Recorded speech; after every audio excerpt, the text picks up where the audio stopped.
I'm tired.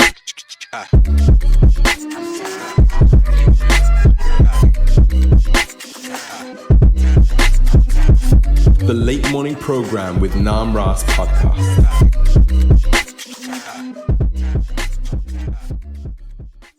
Hare Krishna, Prem Prayojan Prabhu. Hare Krishna. Thank you so much for joining me on the Nam Ras Podcast. I really am honored to have you here today. It's an honor to be here and have a chance to serve our glorious Guru Parampara. Thank you so much, Prabhu. So for those of you who don't know, Sripad Prem Prayojan Prabhu is a wonderful preacher, teacher, mentor to many devotees. And, I'll let you go into your history a little bit, but I've known of you for many years now, hearing your classes online. You're very, very learned and very just practical in your Krishna consciousness, the way you preach and the way you teach. And so it's just really going to be a treat today to speak with you. And so maybe we can start off there. Tell us a little bit about how you came to Krishna consciousness and just a little bit of context for our viewers. Yes, I had an interest in the philosophy of India from an early age. Right. Yeah. When I was 11 years old, my father gave me a copy of Patanjali's Yoga Sutras. Mm-hmm. So I had some interest. And then as I became older, I became interested in Bhagavad Gita. And I had a friend at school who, he was visiting a Hindu temple. And he was learning Sanskrit there from the local priest. And he told me about it and he invited me to come. So then I went to the Hindu temple and had my first darshan in the presence of Shri Krishna, and of course many other deities there. It wasn't an exclusively Right. it wasn't a Gaudiya temple, Right. and but there were some books of Srila Prabhupada there, Hmm. and that's where I first got Srila Prabhupada's books and became interested in his presentation. I'd read other editions of the Bhagavad Gita. Right. I read first Juan Mascaro. It was a poetic presentation of Bhagavad Gita, not by a devotee, and I was moved by it. Then I read a Mayavad version, but then when I began to read Srila Prabhupada's Bhagavad Gita as it is, then that was a completely different experience. I found that I couldn't read it for very long because it just felt so pure that it made me tremble. So I could only read for about 15 minutes, then I had to go off and try to digest what I just read. So how powerful are the books of Srila Prabhupada? And then I met the devotees in Kirtan when their Kirtan party were preaching at a big festival in England in 1985, in a Glastonbury festival. The year of my birth. Okay. So, and then I went and I visited Bhaktivedanta Manor, and then I joined there. Wonderful. So I grew up in ISKCON, in Srila Prabhupada's movement. Right. And by great fortune, in 1991, I was in India, and I met, in 1991, I met Srila Govinda Maharaja, and I also met Srila Bhaktivedanta Narayana Maharaj, my Diksha Guru, because the Parikrama party used to visit Devananda Gaudiya Math, and the Devananda Gaudiya Math Parikrama party used to come to the ISKCON Mayapur as well. Right. So I had the good fortune to meet, at that time, who I consider two great Mahabhagavat Vaishnavas. And after some time, Srila Govinda Maharaj invited me, come and stay with me in Bhubaneswara. So I stayed with him there until February the 9th, 1996. That's the appearance day of Prabhupada Srila Bhaktisiddhanta. So Thakur Srila Govinda Maharaj had his astonishing pastime of entering into the eternal pastimes of Mahaprabhu and Radha and Krishna. Right. And actually a really astonishing thing is that 1 week before that happened, he told me that he was leaving. Yeah. I just, my service was making books. And so I was working on the manuscript of the book of Srila Govinda Maharaj, but you may know it, called The Embankment of Separation. Yes. Beautiful pastimes of Chaitanya Mahaprabhu and his intense feelings of separation from Krishna in the mood of Srimati Radhika. So I was working on that book, and I'd written the introduction and the epilogue of the book, and I presented the manuscript of that part to Srila Gour Maharaj to see if he considered that it was worthy, because it was something I'd written, and I wanted to know if he was satisfied that that would be at the beginning and the end of his book. So I left the manuscript with him, and he said, come back later. Then later in the evening, he called me back to his room, and I came in, and he said, Prabhupada Srila Bhaktisiddhanta Thakur, he said, this world is not a fit place for a gentleman. And he left by his will quite early. He said, I will also do that. But first I have to ask Gopal. And then the few days later, he went to the village where he grew up to his childhood Ishtadev Gopal in Gadagiri. And he prayed there. And then he told a very wonderful story that Bhaktisiddhanta Thakur used to tell about the wise old monkey, who gave a warning to the young monkeys that they should leave the palace of, that story, the palace of the prince. You can read that in the Upakhayane Upadesa of Srila Bhaktisiddhanta Thakur. And from that story,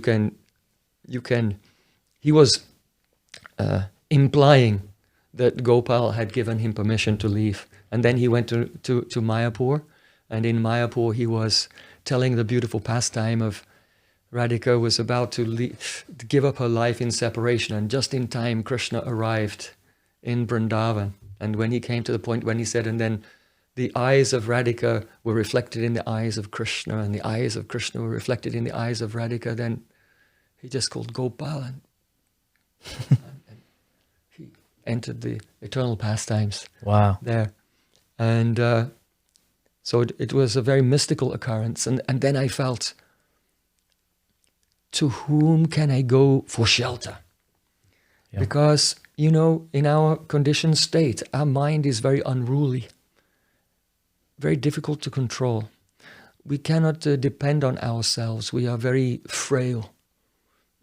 So I knew that before I had the firm hand of Srila Govinda Maharaj, to give some chastisement, some correction, some discipline, and purification. Because the Santa evasya chindanti manovya sangam uktibi, the sharp words of a sadhu, they cut our ignorance and cut our attachments. Yeah. So I felt like, who will save me now? So at that time, an old friend, for a childhood friend of Srila Gour Govinda Maharaj, he used to come and pray and weep at his samadhi in Bhubaneswara. And that was the legendary Srila Fakir Mohan Prabhu. And I approached him, and he was very kind to me.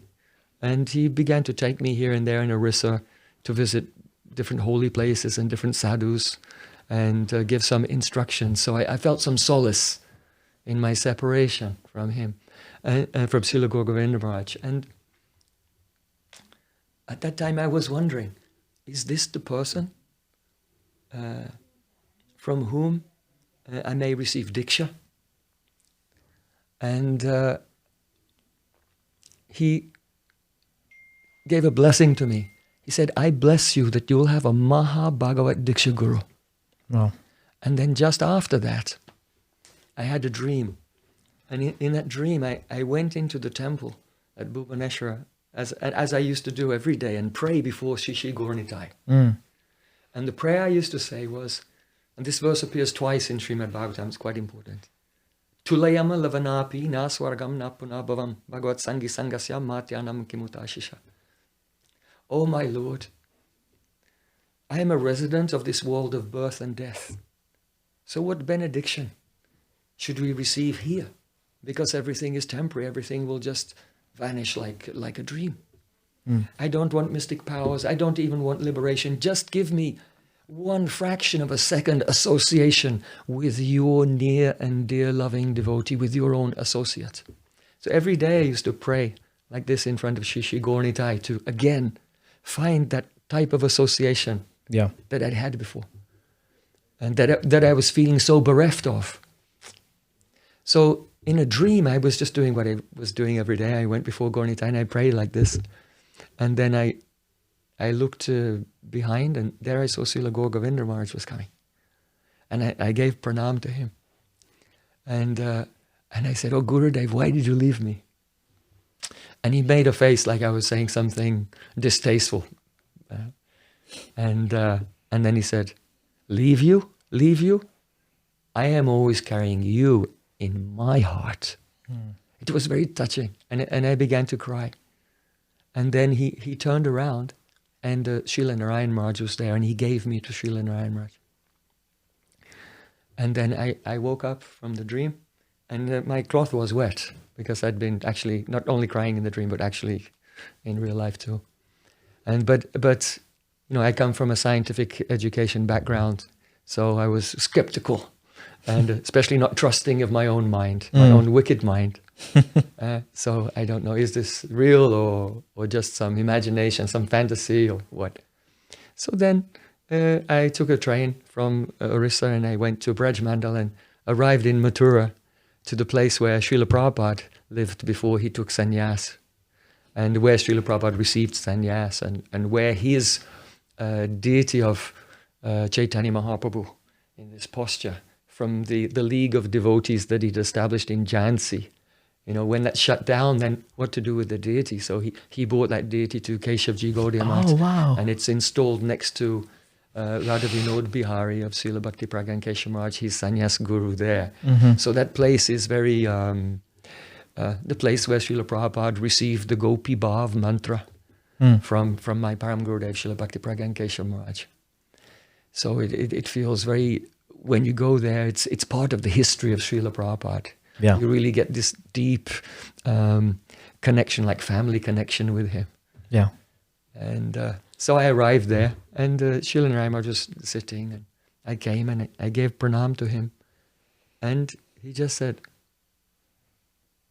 Srila Govinda Maharaj came to me in a dream, and he told me, if you are following me, you are following him, like that. And because on the whole journey, the 1,000 kilometers from Orissa to I was praying, is this true or is it not true? Krishna, give me a sign. And then as soon as I arrived, he said these words, so I was really shook to the core.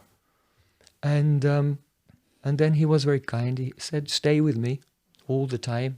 When I eat, when I study, when I preach, when I travel, always be with me. And so he kept me very close to him.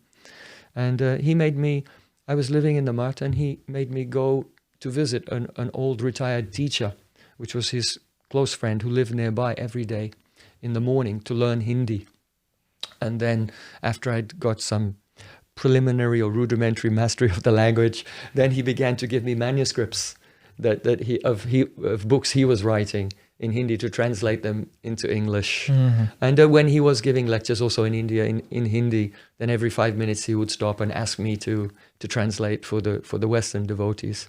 Wow. So that was a very very wonderful training. And I don't know if you're aware, but if you watch the lectures of Srila Bhaktivedanta and Narayana Goswami, in most of them at the beginning, he asked some of his senior preachers to stand up and speak on the topic. Yes. And then sit down, and then another one like this. Yeah. So he had, and if anyone said something wrong or made a small mistake or missed something out, then he would correct them there and then. Right. So it was a very intense training as well. And because all the main preachers through whom he used to present the points through them, as if he were speaking through their mouths, a kind of empowerment.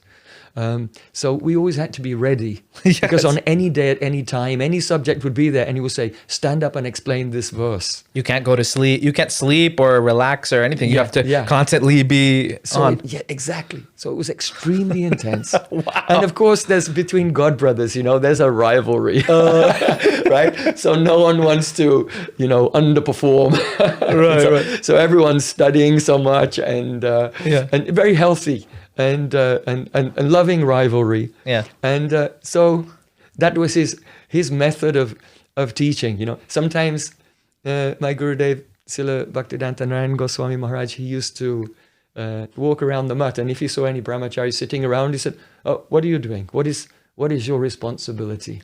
A human being without responsibility is an animal." And so those who were had the strength or the courage to try to be close to him, then he would pile responsibilities upon their head, one on top of another, until you felt as if you were breaking.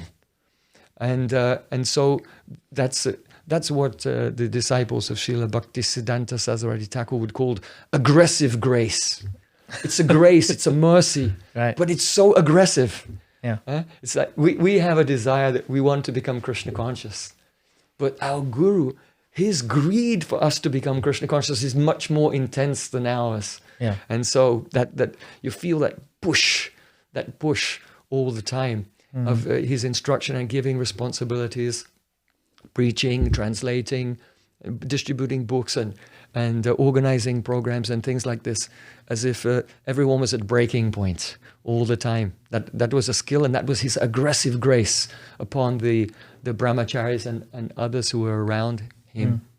So by his kindness, I had the opportunity to travel with him all over the world on the full world tours, about 24 complete tours of the world. Then of course in 2010, he had his pastime of entering into the eternal pastimes of Radha and Krishna. And of course it's heartbreaking. It's heartbreaking. The degree to which a disciple has served his spiritual master. This is why it's so important to serve Guru as much as possible while they're in this world. Because then when Sri Guru disappears, the degree to which we've served and surrendered, to that degree we feel separation. And that separation connects us with the divine realm. Guru has gone there. I want to be there with him. And all the things of this world become just dry, tasteless, meaningless. So that's a great. The disappearance of the spiritual master is a very intense mercy. Yeah. But again, I felt, to whom will I go to guidance?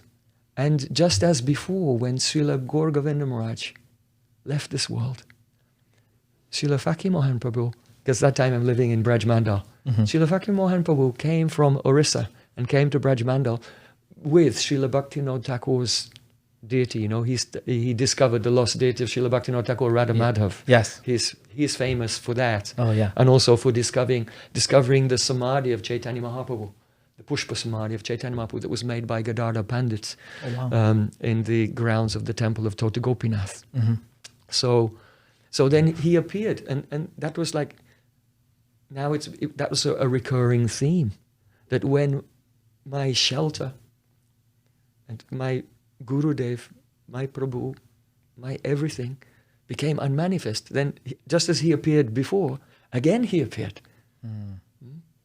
Quite miraculously. And he gave so much consolation and kindness and instruction. Sometimes he came to my Bhajan Kutir in Radhakund and brought Radha Madhav, and they stayed there also. And then after that, there were some great Vaishnavas. One, his name is Vishnuji Shastri Chaturvedi Brahmin from Mathura, who had gone through the whole education in Varanasi, studying all the Saddarshans and in Varanasi and Vedanta and everything, and then come back to Braj, his home. And he was always absorbed in Srimad Bhagavatam. And even he was the Bhagavat Guru, or the teacher of Srimad Bhagavatam, to the Goswamis of Radharaman, like our dear friend Pundarik Goswami and others. He was so respected. And I remember him because he used to come and visit Keshavji Gaudiya Mat every day.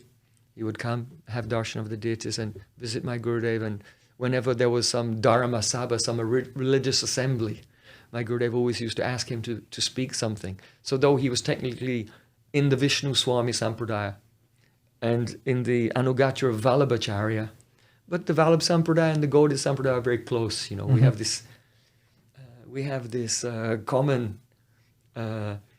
deity, Gopal, or Srinathji, Yes. right? Who's very dear, discovered by our Madhavendra Puri, who became the Ishtadev of the whole Vallabh Sampradaya. Right. And even the son of Vallabhacharya, Vittalnath, once when the Muslims were attacking Braj, then Srinathji came down from Govardhan and stayed in Vittalacharya's house in Mathura.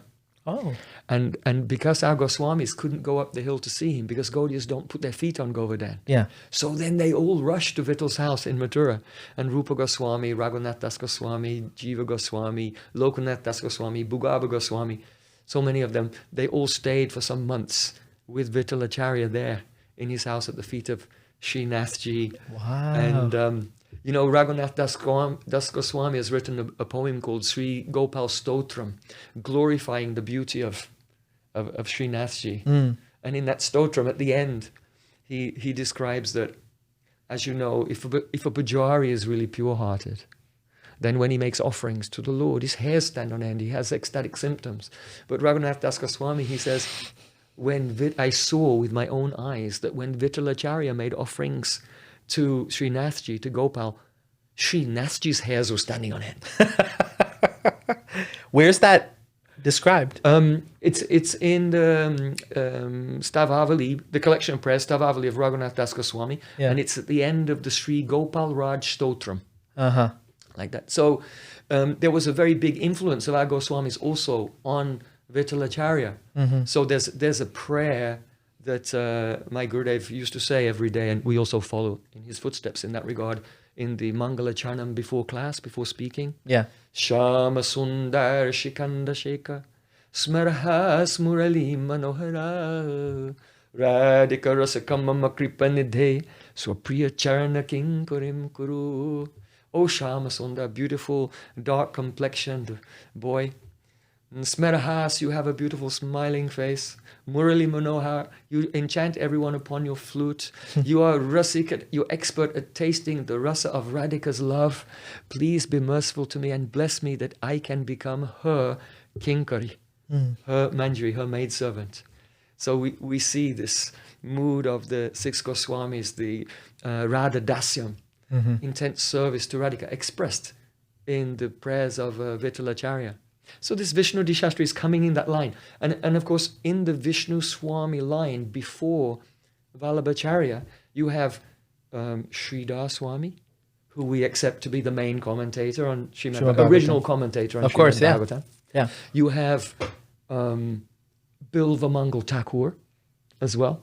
Krishna Karnamrit was so dear to Mahaprabhu, he used to recite all the verses of Krishna Karnamrita every day as his sadhana. And of course, Krishna Das Kaviraj Goswami has written the Sarangaranga the Tika commentary on Krishna Karnamrita. And being in Braj, because there's so much kind of osmosis between the traditional Vaishnavas. Yes. So he was very familiar also with all the commentaries of our Vishwanath Chakur Thakur as well. So actually, my Gurudev, many years before, with his young brahmacharis, and those brahmacharis have now grown up and become acharyas like Bhaktivedanta Tirtha Maharaj, he used to send them to go and learn Srimad Bhagavatam from Vishnuji Shastri there. And so it was my good fortune that after my Gurudev disappeared, I was staying mainly in Anandam, Gaudiya ashram, an ashram established by my Gurudev near Chaitanya Bihar on the Parikrama Marg there. And Vishnuji Shastri used to come almost every day. And we would have Srimad Bhagavat Katha together. And he was a very powerful person. When he would speak a verse of Srimad Bhagavatam with so much power that when you heard it, you didn't have to then learn the verse. It was as if it was just implanted into the heart. And he passed away actually just 3 years ago. Yesterday was the anniversary of his disappearance day. And also one speciality, let me say, of Srila Bhaktivedanta Narayana Goswami Maharaj is that in Braj he was very loved by all the Brijbasis everywhere, from all the different sampradayas. Perhaps you know that in Uchagaon, Lalita Sakhi's village, near Varsana, there's a place there called the Vraj Acharya Peeth. The Vraj Acharya Peeth, and it's the place of the Samadhi and the Bhajan Stali of Narayan Bhatta Goswami. Narayan Bhatta Goswami was a grand disciple of Gadadhar Pandit, and he's discovered many of the places. He actually inaugurated the actual route of the Brajmandal Parikrama and described the glory of all the places in Braj, in his Braj Bhakti Vilas. And he also started the tradition of the Brijbasis performing the drama of Rasa Leela as well. And he actually, just as Radharaman, appeared to Gopal Bhatta Goswami. So Lar Leela, the main deities in the temple on the Sriji Mandir at the top in Varsana, they manifested to him. Oh. Those deities in the Sriji Mandir, the main temple on the top of the hill in Varsana, that's a Lar Leela. Yeah. Lalali. Lalali means a beautiful, beautiful boy. Yeah. And Radhika. So they manifested to him there at the Brajacharya Peeth. So all of the pujaris in Varsana, they have Diksha in his line. Okay. And so it happened that one year the Acharya, who was the current representative of that line, that very important line in Braj, his name was Deepak Bhatta Goswami.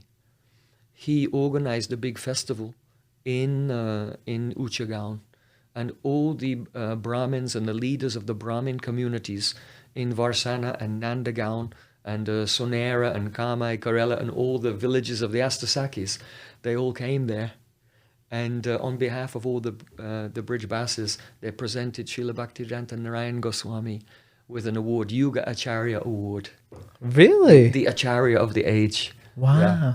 And when he received, it was just such a nectarian moment, a nectarian atmosphere. When he received that reward, he said, actually, I am not qualified for such a title or such an award at all.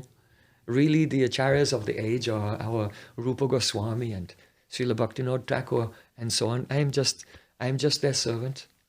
So I am not really qualified for this, but I have faith in this Dham, in this Braj Mandal, this place of Radha and Krishna. Mm-hmm. And he began to glorify, say, what is the glory of this Braj Mandal?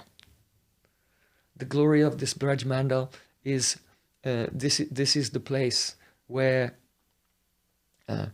Sri Krishna is crying, Smara Garalakandanam mama sirisi mandanam dehi padapalavam udaram. O Radhika, I am burning from the poison of Cupid. Please give relief to me by decorating my head with your lotus feet. He says, so the real Brijbasis, they are there. They realize the glory of this Braj Mandal is the glory of Shrimati Radhika. It is Radhika's place. That is the topmost glory. And when he was glorifying Radhika, then all the Brahmanas from Varsana and that side, they were all cheering. And all the Brahmanas from the Nandagaon side, they were feeling a little bit left out like this. And then he explained that we should know that the glory of Radhika is her love. But who is that love for? It's for Krishna. So don't think that when we glorify Radhika, we're minimizing Krishna. Yeah. But it's just it's a parokshovad. It's an indirect glorification of Sri Krishna. Mm-hmm. And that everyone became overjoyed. So he turned the ceremony into just an excuse to just be immersed in the sweetness of Radha Krishna's pastimes in Braj. And so Srila Bhaktivedanta Narayana Maharaj, I feel like that he was like Sanatan Goswami. Because at the time of the Goswami, Sanatan Goswami was famous because he used to do parikrama everywhere. And everyone used to call him Bada Baba. Yeah. The most senior Baba, because he's even the guru of Rupa Goswami. So they just called him Bada Baba. Everyone loved him. Yeah. And he would visit their homes and ask, is your daughter married yet? And how is your cow? And he would just talk about general things with them to make the attachment, the heart attachment. Because if we have an attachment in the heart for a pure devotee, of a transcendental person who's actually appears to be here, but is really in that realm, then that's our great fortune. So once I was doing service for my Gurudev in the Durvasa Rishi's ashram. Durvasa Rishi's, if you're in Mathura at Vishram Ghat, if you cross over the Yamuna from there, on the other side, it's the forest of Lohavan. Mm-hmm. So the forest of Lohavan is, it's a place where Durvasa Rishi had his ashram. And so on Vasant Panchami, it's famous because all the gopis went there and they couldn't cross the river, so they took a mantra from Krishna Nitya Brahmachari. Perhaps you know that story. And the Jamuna parted, and the gopis crossed, and they brought so many food preparations to Durvasa Rishi, and to get a benediction from him, because Radhika's cooking tastes more delicious than nectar, and anyone who tastes her cooking will never be defeated or harmed. And it's only because of the blessing that Durvasa Rishi gave to Radhika that Mother Yashoda has requested, Jyotila, please send your daughter-in-law to Nandagaon to cook for my Krishna, because Mother Yashoda is worried. These demons are coming, they may attack my boy. But Durvasa has given the blessing that whoever eats Radhika's cooking will never be defeated and will have a long life and always be protected. Yeah. And so it's because of the blessing of Durvasa that Radhika has the chance to come and cook for Krishna every day. So later, all the gopis went to Durvasa to try to get a blessing from him as well. So my Gurudev, someone had donated the land there and the ancient temple and the ancient deity of Durvasa Rishi to my Gurudev, and so he was renovating that and making a beautiful temple. You must visit there sometime. Oh, I'd love to, yeah. There are dioramas of all the various pastimes of Durvasa Rishi in different ages, in Satyuga, Dwapara, Triyuga, Kali Yuga, with the Pandavas, and of course with the Brijbasis as well. So I used to do some service there, and when I used to cross the Jamuna River, then the boatmen, they would ask me, how's Bada Baba? He would be referring to how's Guru Bada Baba? Maharaj. But they would be referring to Srila Narayana Maharaj. And it really touched me, because that's how the Brijbasis used to speak about Sanatana Goswami. Right. So whenever there was some special occasion, like let's say the prominent one was Rupa Goswami's disappearance day, then my Gurudev would organize a Dharma Sabha, a religious assembly, and he would invite all Gaudiya Vaishnavas from every mutt, from every line, and even Vaishnavas from other sampradayas, from Nimbarka Sampradaya, from Vallabh Sampradaya, and so on. And they would come, and he would have a conference and give each Pandit, each scholar, each Vaishnava a chance to speak on a subject. Like that festival, the subject would be the Avadan Vaishishta. What is the speciality of the contribution of Rupa Goswami? What did he give that is incomparable and had never been given before? What's the speciality of his writing and his revelation? And so all would speak, and my Gurudev would be the Sabhapati, the chairperson, and after each person gives some comment and some context. People might say some things a little bit different, but Sure. Braj is such a generous mood. There's room for everyone. Yeah. In the family there. And sometimes he would defer and give the position of Sabhapati to a very great Vaishnava, Sri Achutalal Bhatta Goswami, who was born in the family of Gadadhar Bhatta, the first disciple of Raghunath Bhatta Goswami, which is the main, among the Goswamis, that line is the main line that preserves the ancient living Qatar of Srimad Bhagavatam, because the Raghunath Bhatta Goswami, among the Goswamis, was the only one who didn't have a deity, because Chaitanya Mahaprabhu gave to him his own Srimad Bhagavatam. Have you seen it? I have not. It's at the Gaudiya of Raghunath Bhatta Goswami. That Srimad Bhagavatam is still there, but you can only have darshan of it on certain important days, like Raghunath Bhatta's disappearance. It's like a handwritten. It's 500 years old, so it's That's amazing. Yeah. It's been tested as well. The Vrindavan Research Institute did some, carbon dating on it, and Really? yeah.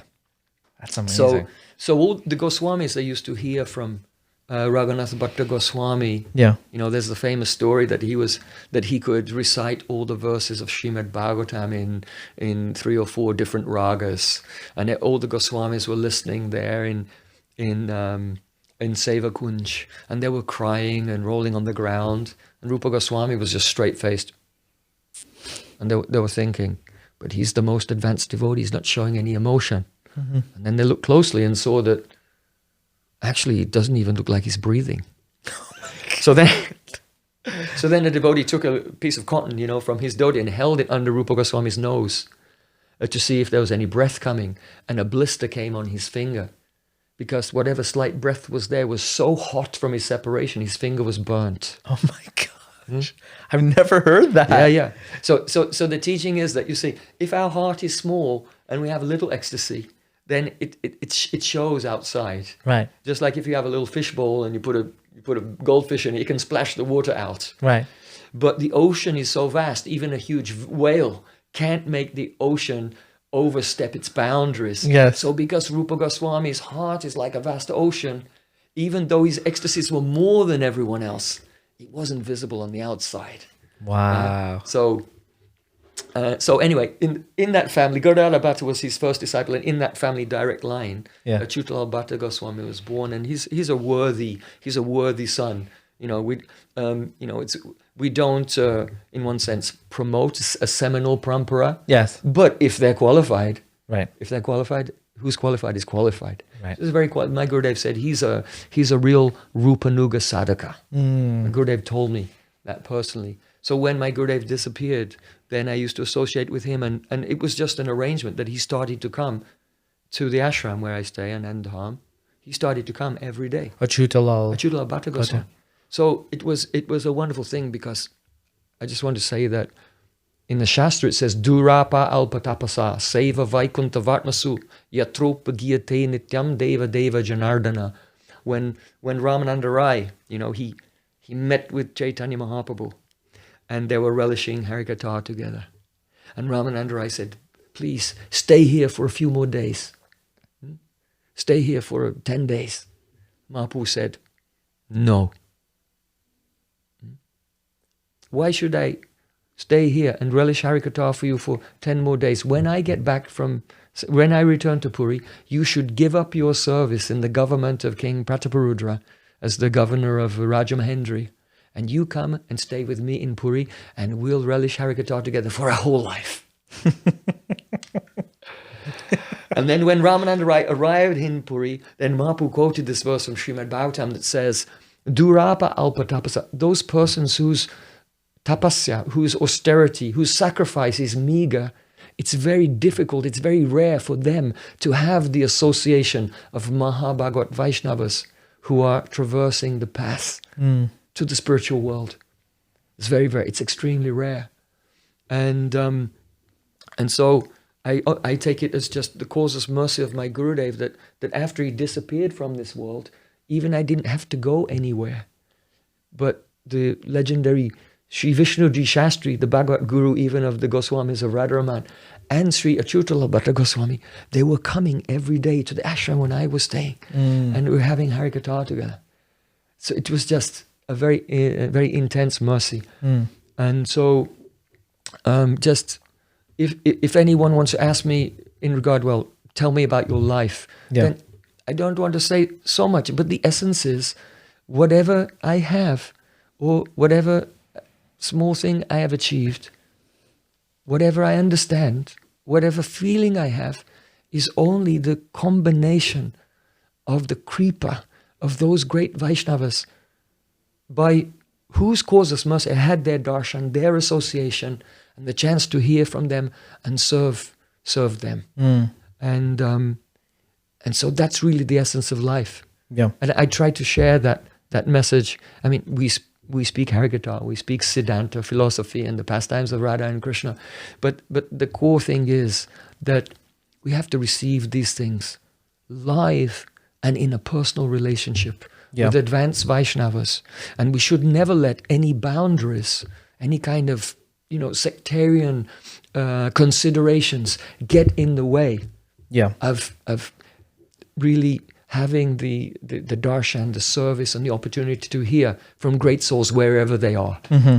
As Ramananda Rai taught to Chaitanya Mahaprabhu, Krishna Bhakti Rasa Bhavatamati Kriyatam Yadi Kutopi Labhyate. Right. Interestingly, Srila Prabhupada said, I have taken this phrase, Krishna consciousness, from the phrase Krishna Bhakti Rasa Bhavatamati.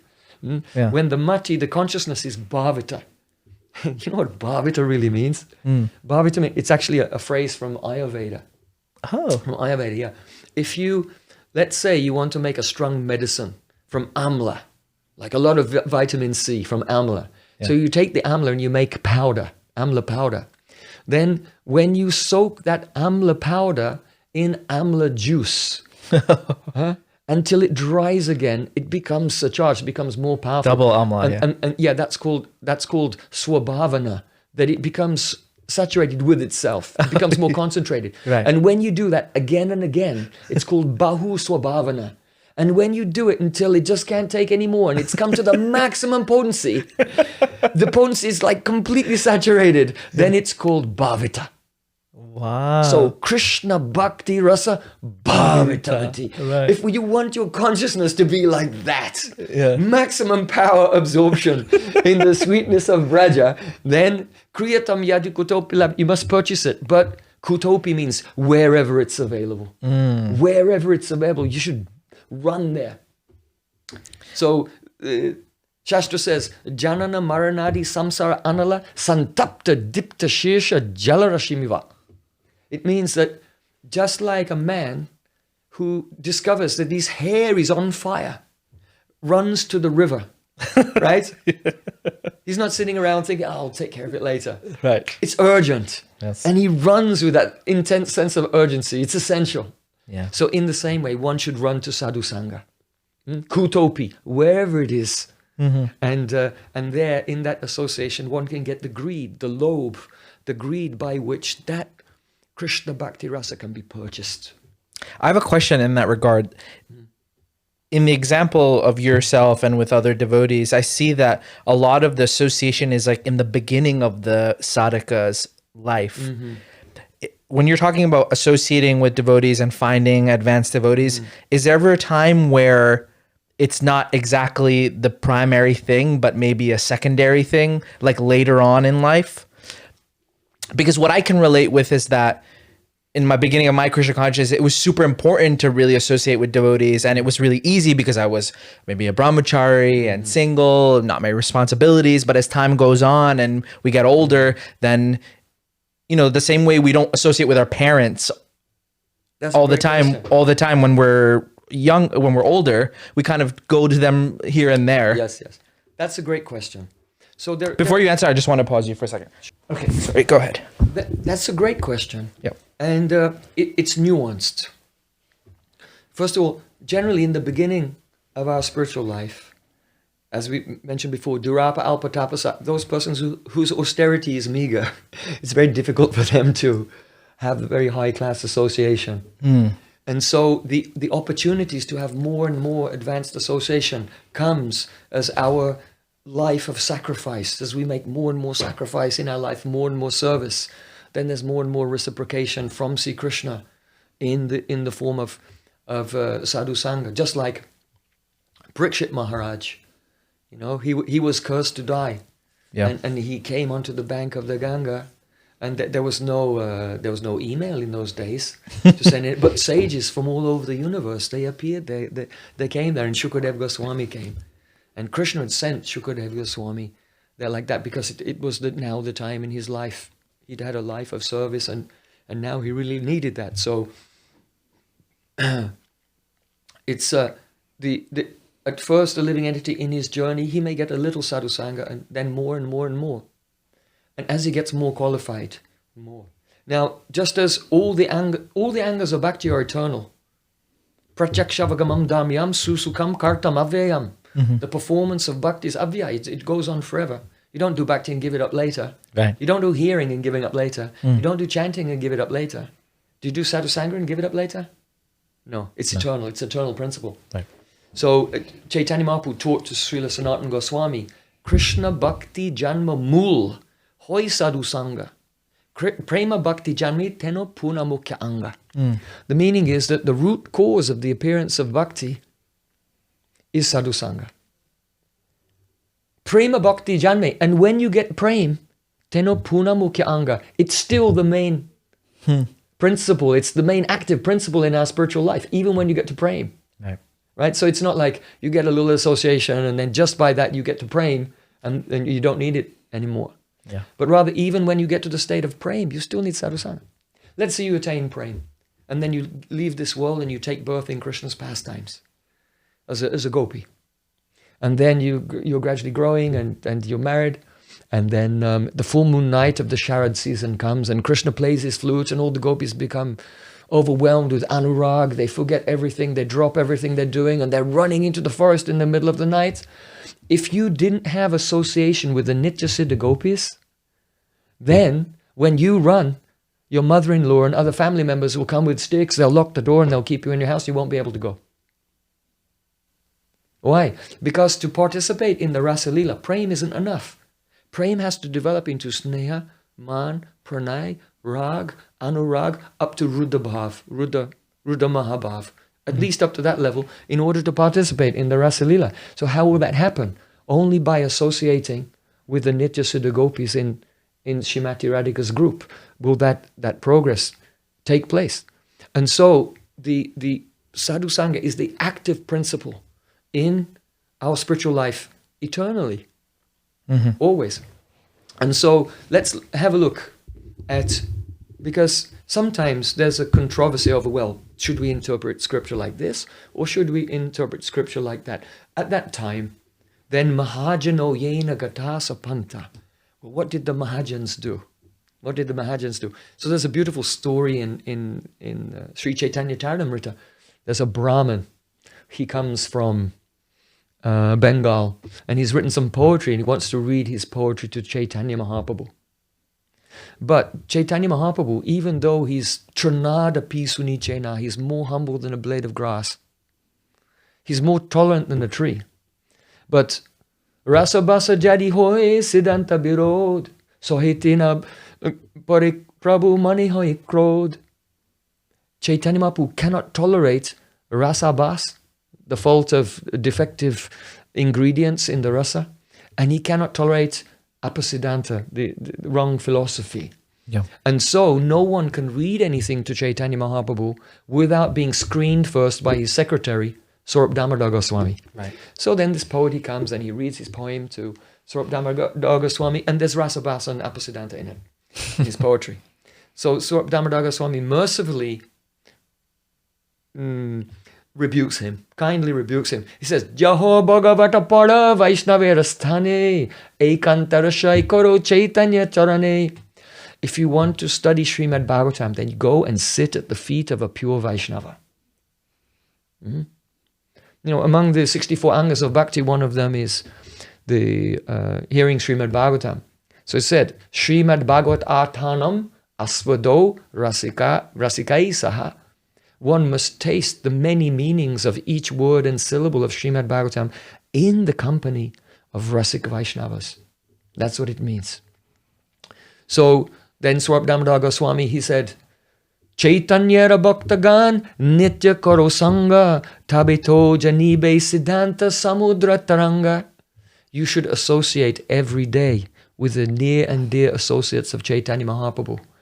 And by their association and by hearing from them, Nitya, every day, then you will be able to enter into the waves in the ocean of Siddhanta. So that example is there. We can take, if we want to look at the Mahajanas, we see that Srila Raghunath Das Goswami, his Diksha Guru was Yadunandana Acharya. And this is such a graphic example. His Diksha Guru was Yadunandana Acharya, and he met with Mahaprabhu briefly in Shantipur. And he became mad. And he wanted to run away from home. But every time he ran away, his father's men would catch him and bring him back. And later, he met with Chaitanya Mahaprabhu again. And Mahaprabhu told him, Stira hao gari jao na hao abutul, krame krame pai bhavaloka sindukul.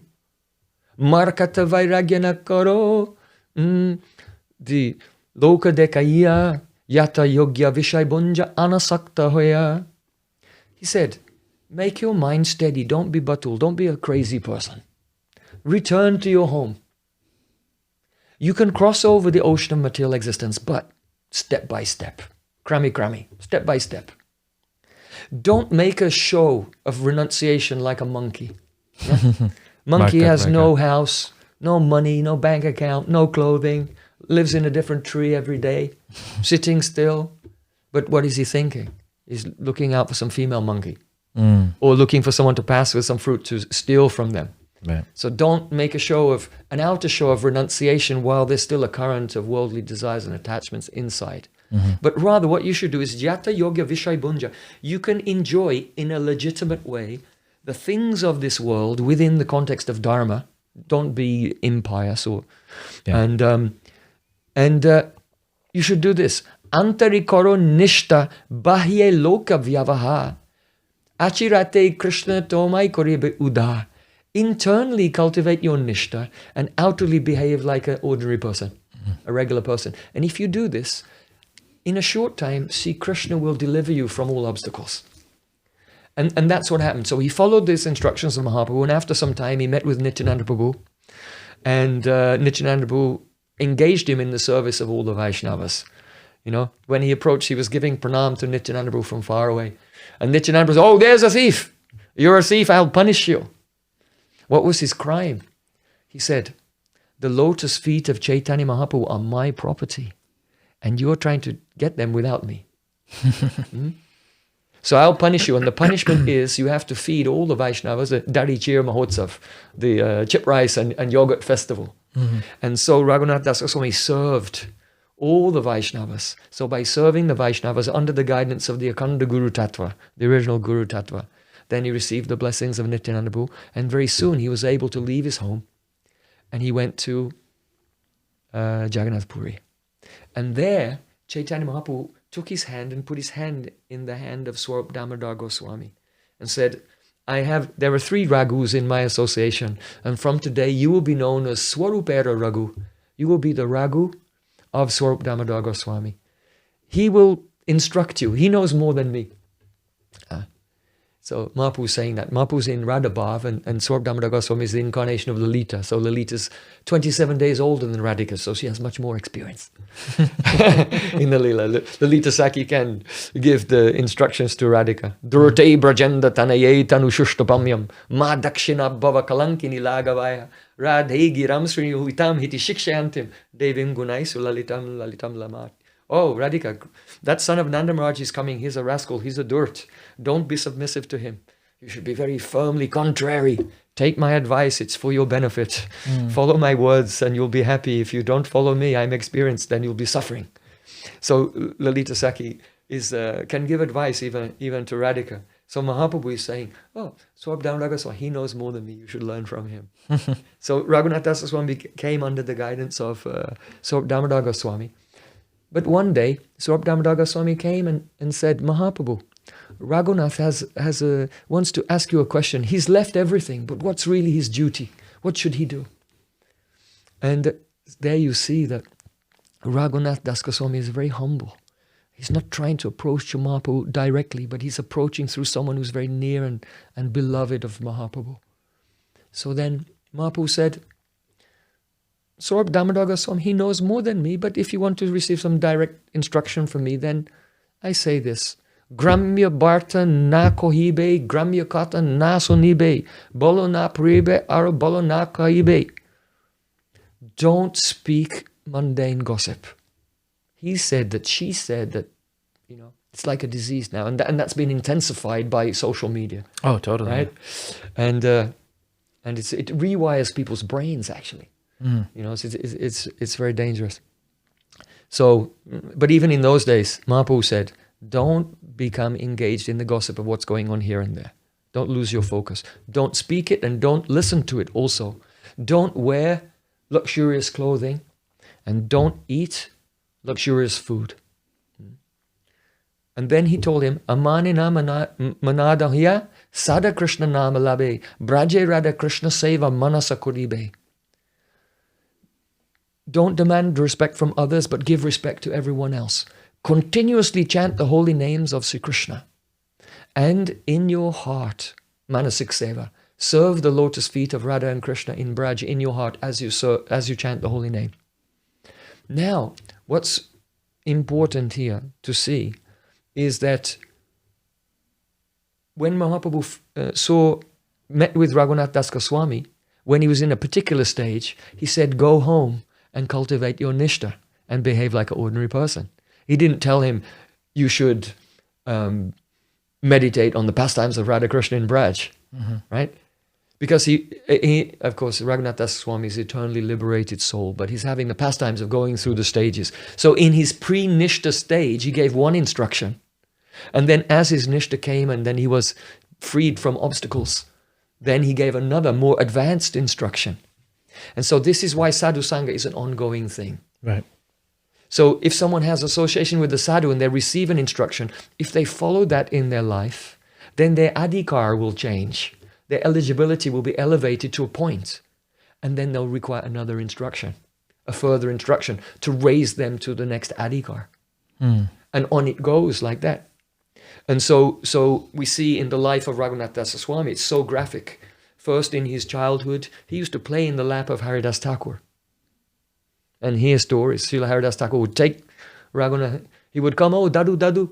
And Haridas Thakur would take him in his lap and say, I'll tell you a story about a little boy just like you. His name was Prahlad Maharaj. And Haridas Thakur would tell him about Prahlad Maharaj and Lord Nrsingadev. So he had these deep sanskars from childhood. Wow. And the Qatar of Haridas Thakur was so powerful and so realized. Why? Because he's the incarnation of Prahlad Maharaj. Can you imagine? If Prahlad Maharaj himself is telling you about the pastimes, then that's going to be convincing. Yeah. Right? You'll develop faith and you'll have deep samskars, deep impressions from that. Yeah. So from his childhood, he had that association. And his Diksha Guru, Yadunandanacharya, and then his Shiksha Guru, Swarup Damodar Goswami, and the association of Ramananda Rai and others. And then when they left this world, Gadadhar Pandit also, and then he left this world. And then he left Puri and he went to Braj and came under the guidance of Sanatana Goswami. And then he left this world and then he was under the guidance of Rupa Goswami, who really became his main Shiksha Guru and main inspiration. In other words, he's Rati Manjari, he's serving under the direct guidance of Rupa Manjari in the spiritual world. So that's that relationship is our ideal. Yeah. Rupa Raghunatha Pode Hoibe Akuti Kabe Hamabu Jabuse Jugala Piriti. Prabhupada translate that as when will I become eager to follow in the footsteps of Rupa and Raghunath? So that's the thing. That's the question. Are we eager to follow in the footsteps of Rupa and Raghunath? That at each time in his life, he went from one sadhu to another, and when they disappeared, he went to another. When they disappeared, he went to another. Practice his whole life. He's there. That's what it means to follow in the footsteps of Rupa and Raghunath. So in my life, that's what I try to do. That at every stage of my life, I try to search out the most advanced and learned and elder senior Vaishnav that I could find in the world and be with them and serve them. And of course, I'm in the mission of my Gurudev and I serve the mission of my Gurudev. But still, that input, that sadhu sangha is so powerful. There's no substitute for that. Yeah. And it should go on. And I can tell you that when my Gurudev was about 90 years old, he was sitting on his bed chanting Harinam. And I came into his room, we were alone. And he looked down at me and he had tears in his eyes. And he said, "Oh, Prem, I really want sadhu sangha." Wow. At that advanced age. And Yeah. There's another very beautiful story once. You know Srila Bhakti Rakshak Sridhar Goswami Maharaj. Yeah. He'd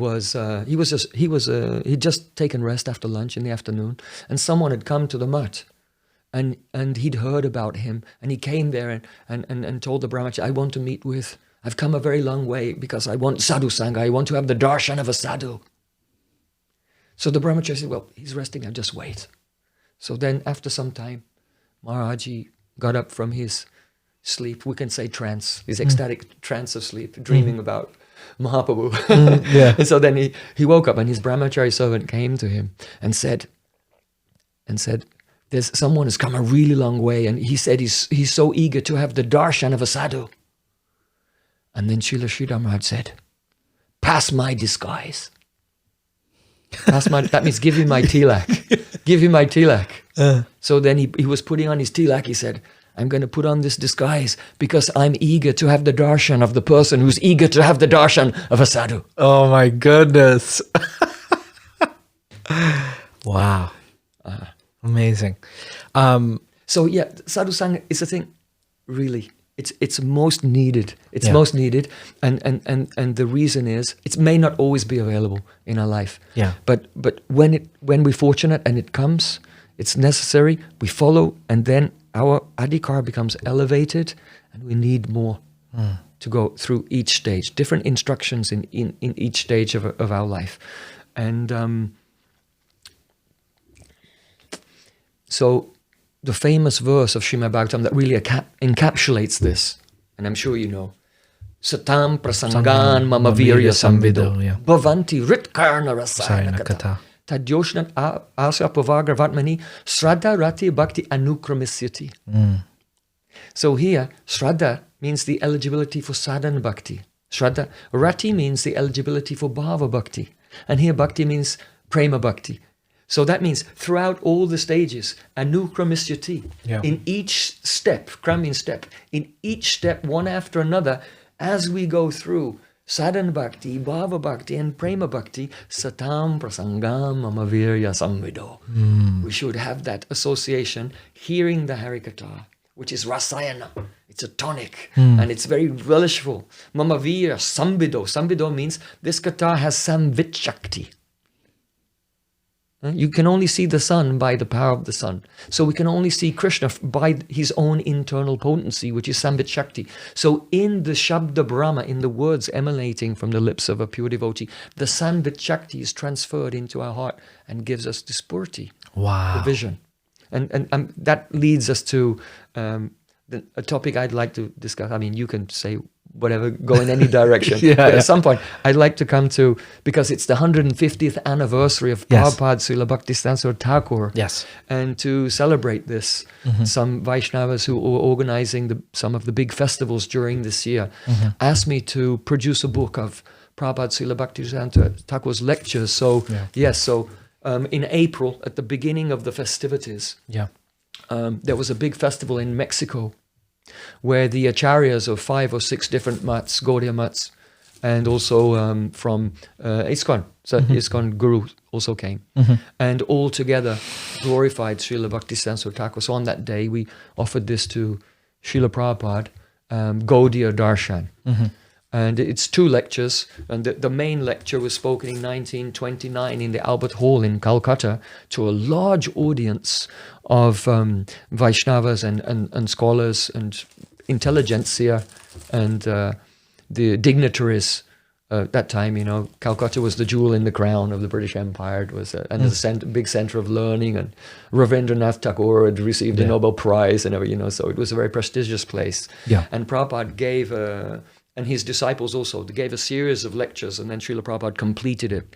And it was never translated into English before, so this is the first time it's available in English.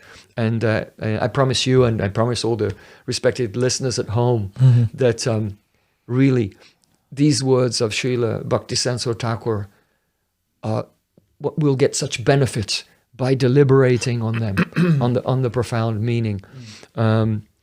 And it touches on this point about the power of live Harikatha, the power of Shabda Brahma, is discussed in this Gaudiya Darshan. That's really interesting, because nowadays we do listen to a lot of Harikatha like through the internet. Like a lot of devotees rely on that. If they're like living in remote places or something. Yes. But that's not a substitute for. No, it cannot. Shabda Brahma has 4 levels: Para, Pasanti, Madhyama, and Vaikari. And the Vaikari is the part that you can hear, and the others are on the level of the pran, on the level of the manas, and on the level of buddhi. So no machine has a pran.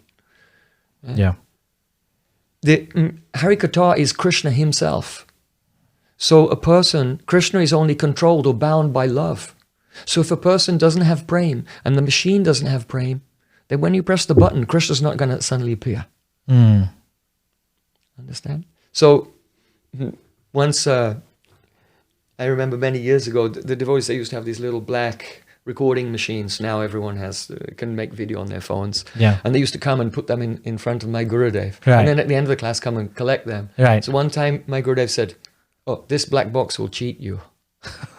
Why? Tadalamasita sakya justadatta. Radharani said, "Oh, Lord Ram had a dark complexion. And he was very cruel. He shot Bali from behind a tree.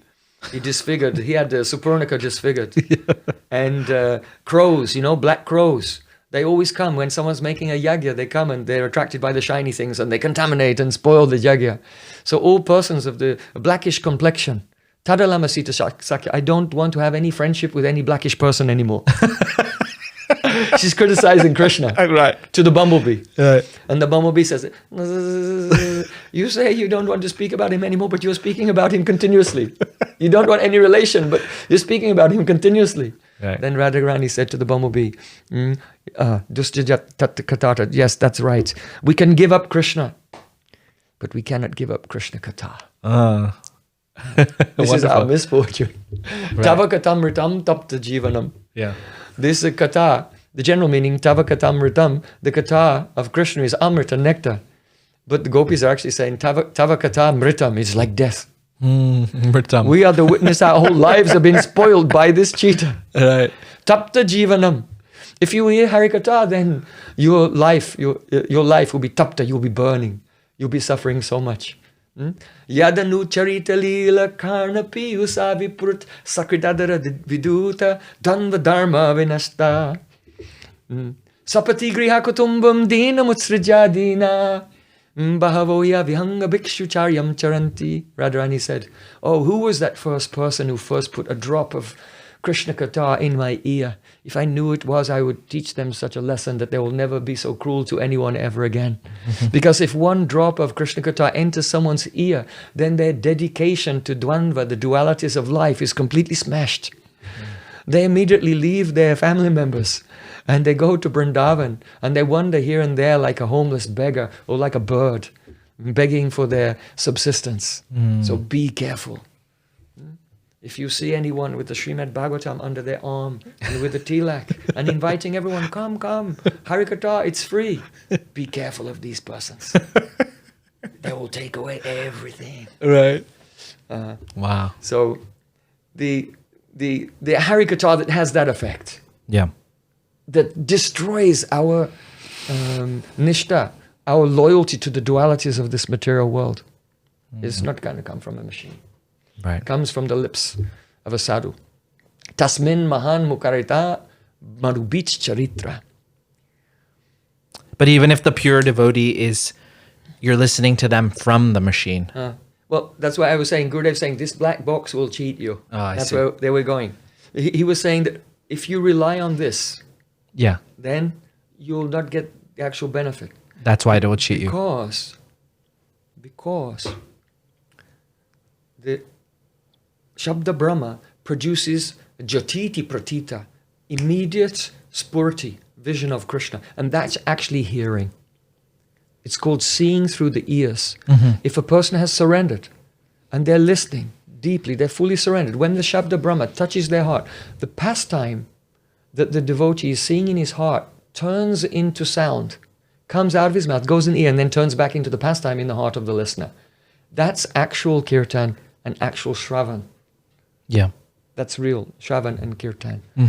So when the devotees, before the stage of nishta, the devotee doesn't experience that clearly. And so he tends to think that speaking is just, kirtan is speaking about Krishna, and hearing is just, you listen to it and you go home. But actual kirtan is the pastime in the heart manifesting in the form of sound, and actual shravan means that when the sound goes into the heart, it's directly, that's the meaning. Yasha deve para bhakti yatha deve tathagaro. Those who have spontaneous para-bhakti, transcendental bhakti to Krishna and equally to their guru, and better, more even. Bhakti yata haro mesti tadvarishta guru yadi. It is stated in the Padma Purana. One Vaishnava prays, "Oh my Lord, if as I am devoted to you, I have more devotion to my Guru, then kindly give me your darshan." And Krishna immediately appeared towards that devotee. So the Vishesh Guru Sevak is more focused on service to Guru than to Krishna even. He doesn't think there are 64 angas of bhakti and one of them is Guru Seva. He thinks there's one anga of bhakti, Guru Seva. And all my hearing, chanting, remembering and serving is all part of my service to my Guru. So that's very powerful. So Yasya Devi Parabhakti, Yata Devi Tata Guru, Tasyaiti Katita Hyarta. Katita means the kata, which is that which is spoken. Arta means the actual substance itself. Prakashanti. It becomes illuminated in the heart. The darshan takes place. Yeah. So that's the nature of Shuddha Bhakti. That's why Krishna said in Gita, he's describing Raja Vidya, Raja Guyam, Pavitramida Uttamam, Pratyakshavangamam Dharmyam. It is a Pratyaksha Dharma. Bhakti is direct Pratyaksh, direct experience. Yeah. You can see Bhakti, Pareshanu, Bhavo, Viraktir, Anyatra, Chaisa, Trika, Ekakala. 3 things happen at the same time. When we engage, what are those 3 things? First, Bhakti. Yeah, Bhakti. That Bhakti means that we feel the taste, the joy of our seva-vritti, of our service spirit expanding. And then Parishanubhav, the experience of realization of the Supreme Lord, and Virakti, because you become detached from everything else. Like that. Could you imagine if you put food in your mouth and you don't taste anything, and you don't get nourishment, and your hunger doesn't go away? Right. Then you're going to have doubts. So if we're practicing bhakti and we're not having the Parishanubhav, then it raises a doubt. And the fact is that we haven't entered into bhakti yet. We haven't entered. So from the beginning, Adoshraddha, Sadhusanga, Bhajana Kriya, Anartha Nivritti. This is actually not Bhakti Tattva. Srila Bhaktivinoda Thakur explains in Tattva Vivek that this is Shraddha Tattva. It's the development from the stage of Komala Shraddha, soft faith, to the stage of firm faith, Nishta. And when the faith is firm, we really have Shraddha, then we can fully surrender. And so that surrender is the doorway to bhakti. So the actual swarup, the real nature of bhakti, begins to appear from Nishta, in the higher stages of Nishta, and going into Ruchi, especially because bhakti itself is joyful. It's the spiritual potency, and so there's taste in it. Yeah. So the Shuddha Bhakti from Ruchi onwards is the actual experience of pure bhakti. Wow. So this brings us to the subject of Srila Prabhupada's Gaudiya Darshan. Yeah.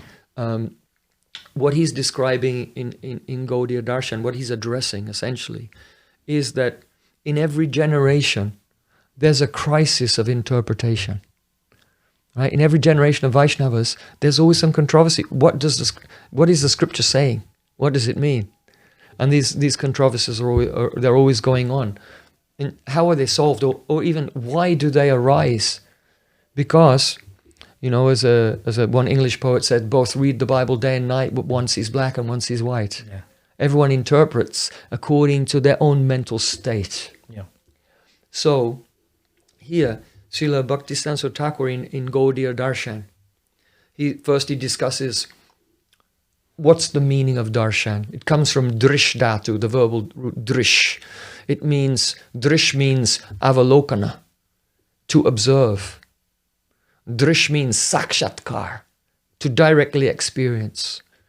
Drish means upalabdhi. These are the synonyms of drish dhatu. Upalabdhi, to attain, understand and perceive. So Gaudiya Darshan, the philosophy, if you like, of Chaitanya Mahaprabhu, is about seeing the absolute truth. So darshan implies 3 things. Drasta, someone who's seeing. Drishya, someone who's seen. And darshan kriya, the act of seeing. So Mayavadis, they try to do the Triputi Vinash, destroy. Those 3 will just all become one. They try to overcome that. What they don't understand is this, that we are not drasta. We are not the seers.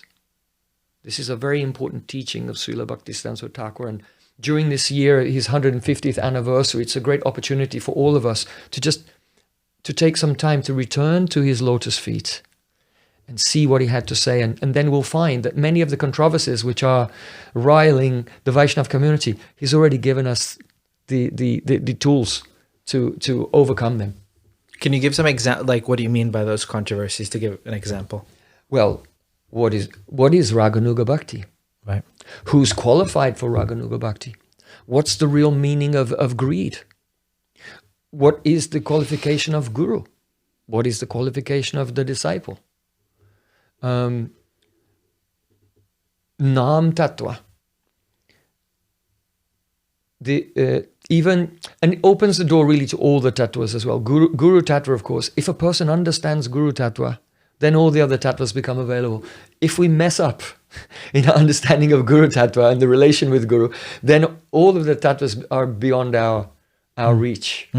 So it's really fundamental Sambandha Gyan. So here, there's an interesting story on this subject of who is the seer and who is seen.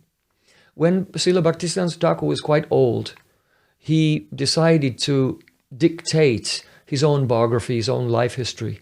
So he called his secretary at that time, that was Sundrananda Vidvinod. And he began to speak and he began to cry. And he said, I wanted to teach something. I wanted to convey some idea. But very few people caught what I had to say. And this idea can summarize the whole tenor of my preaching mission. And that is called Drig Drishya Vichar, the deliberation on who is the seer and who is the seen. So we have the ego that we are the observers, the seers. And so when we come to bhakti, we think, now I'll try to see Krishna.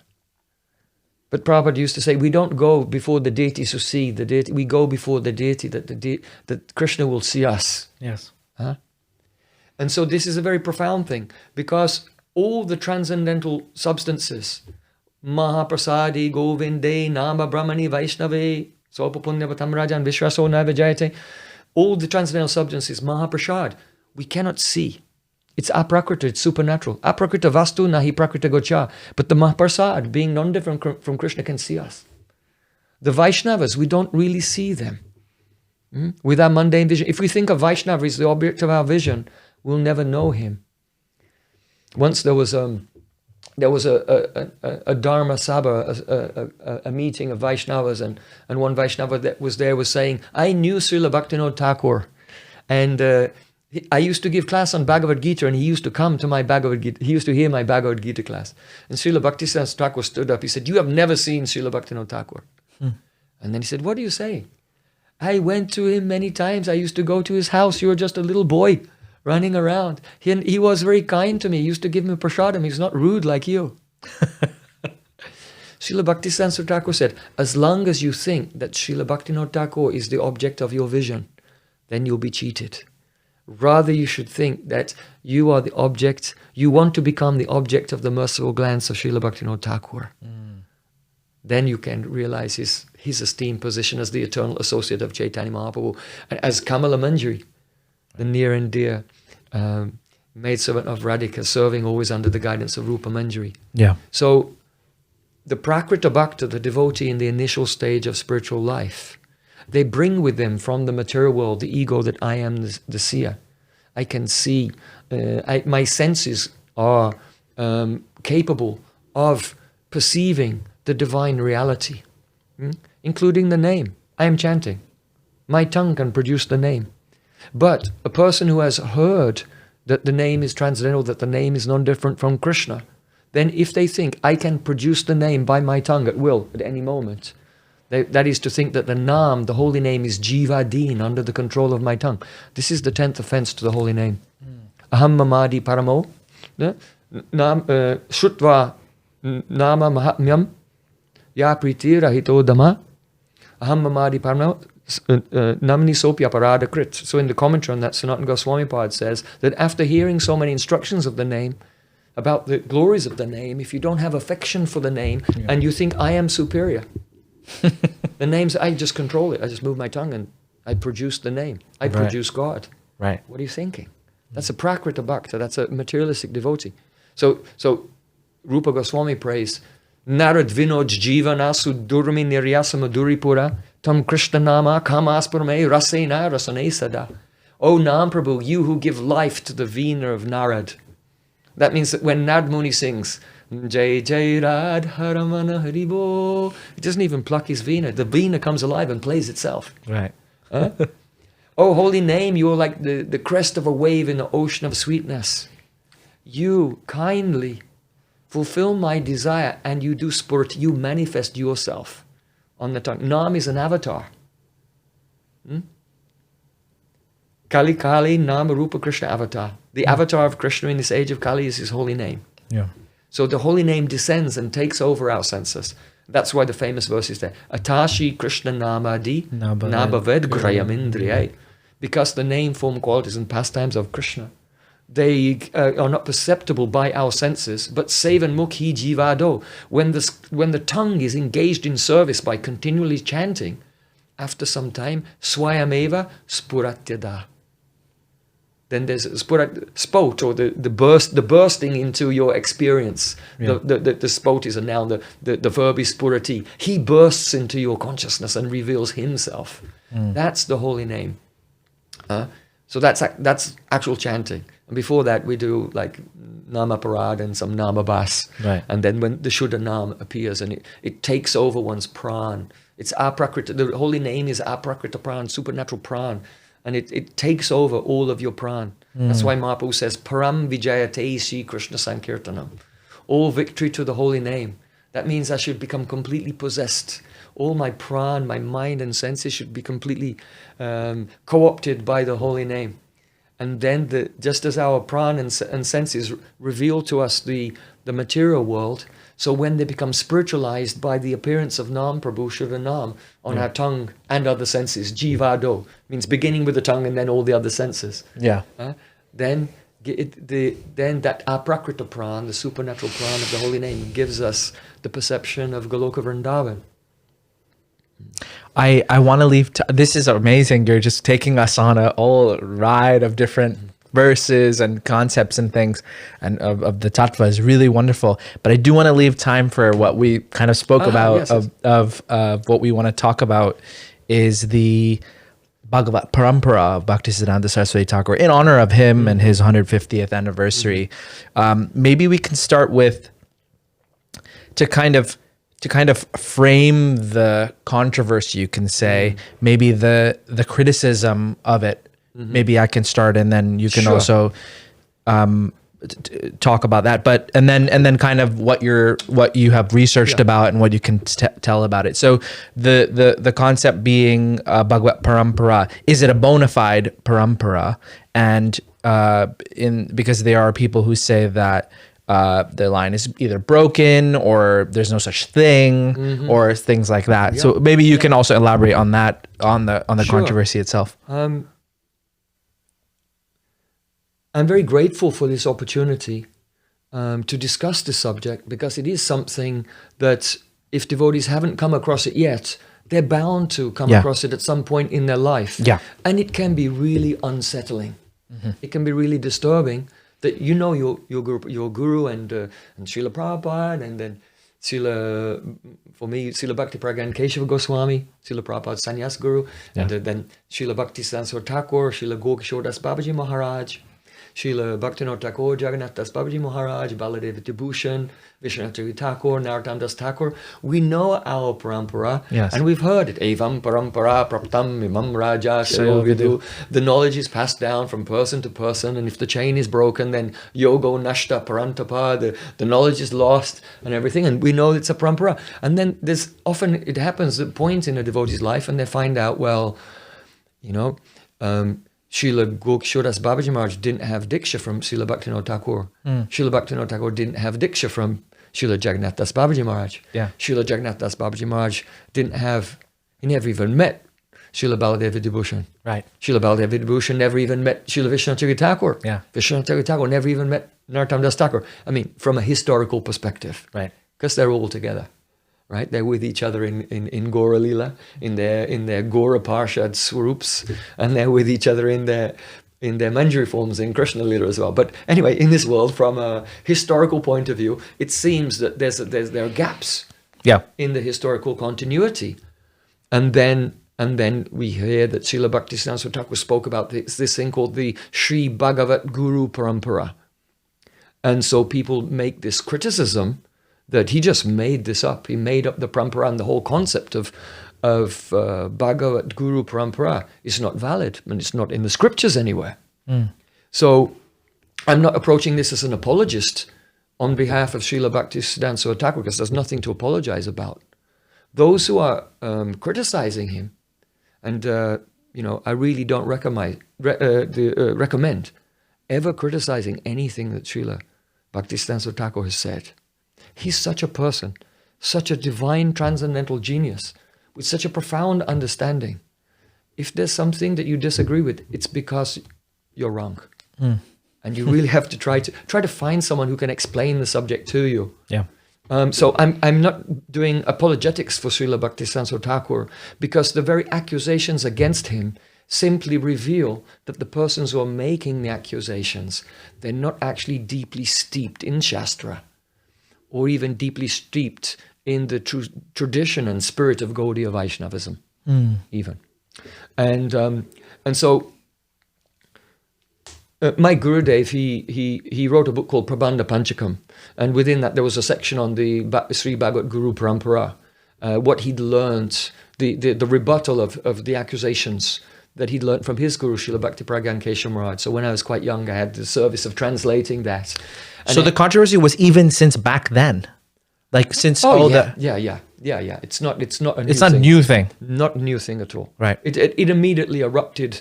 Even during the life of Srila Bhaktisiddhanta Thakur, there were accusations. Oh, as well. Really? Yeah. So I had the service of translating that, and I discussed it a lot with my Gurudev as well. And so I obviously learned many things that I would never have figured out by myself. Right. By that. But then, after being endowed with the sensitivity for that subject, wherever I read in the Shastras, and I came across anything also that was connected to that, then collected together. And so some of those things I want to discuss now. Sure. So the first thing is this, that Srila Prabhupada, in the very famous debate that took place with the Goswamis of Bhagnapara, he delivered a lecture called Brahmanas and Vaishnavas. Yes. Right.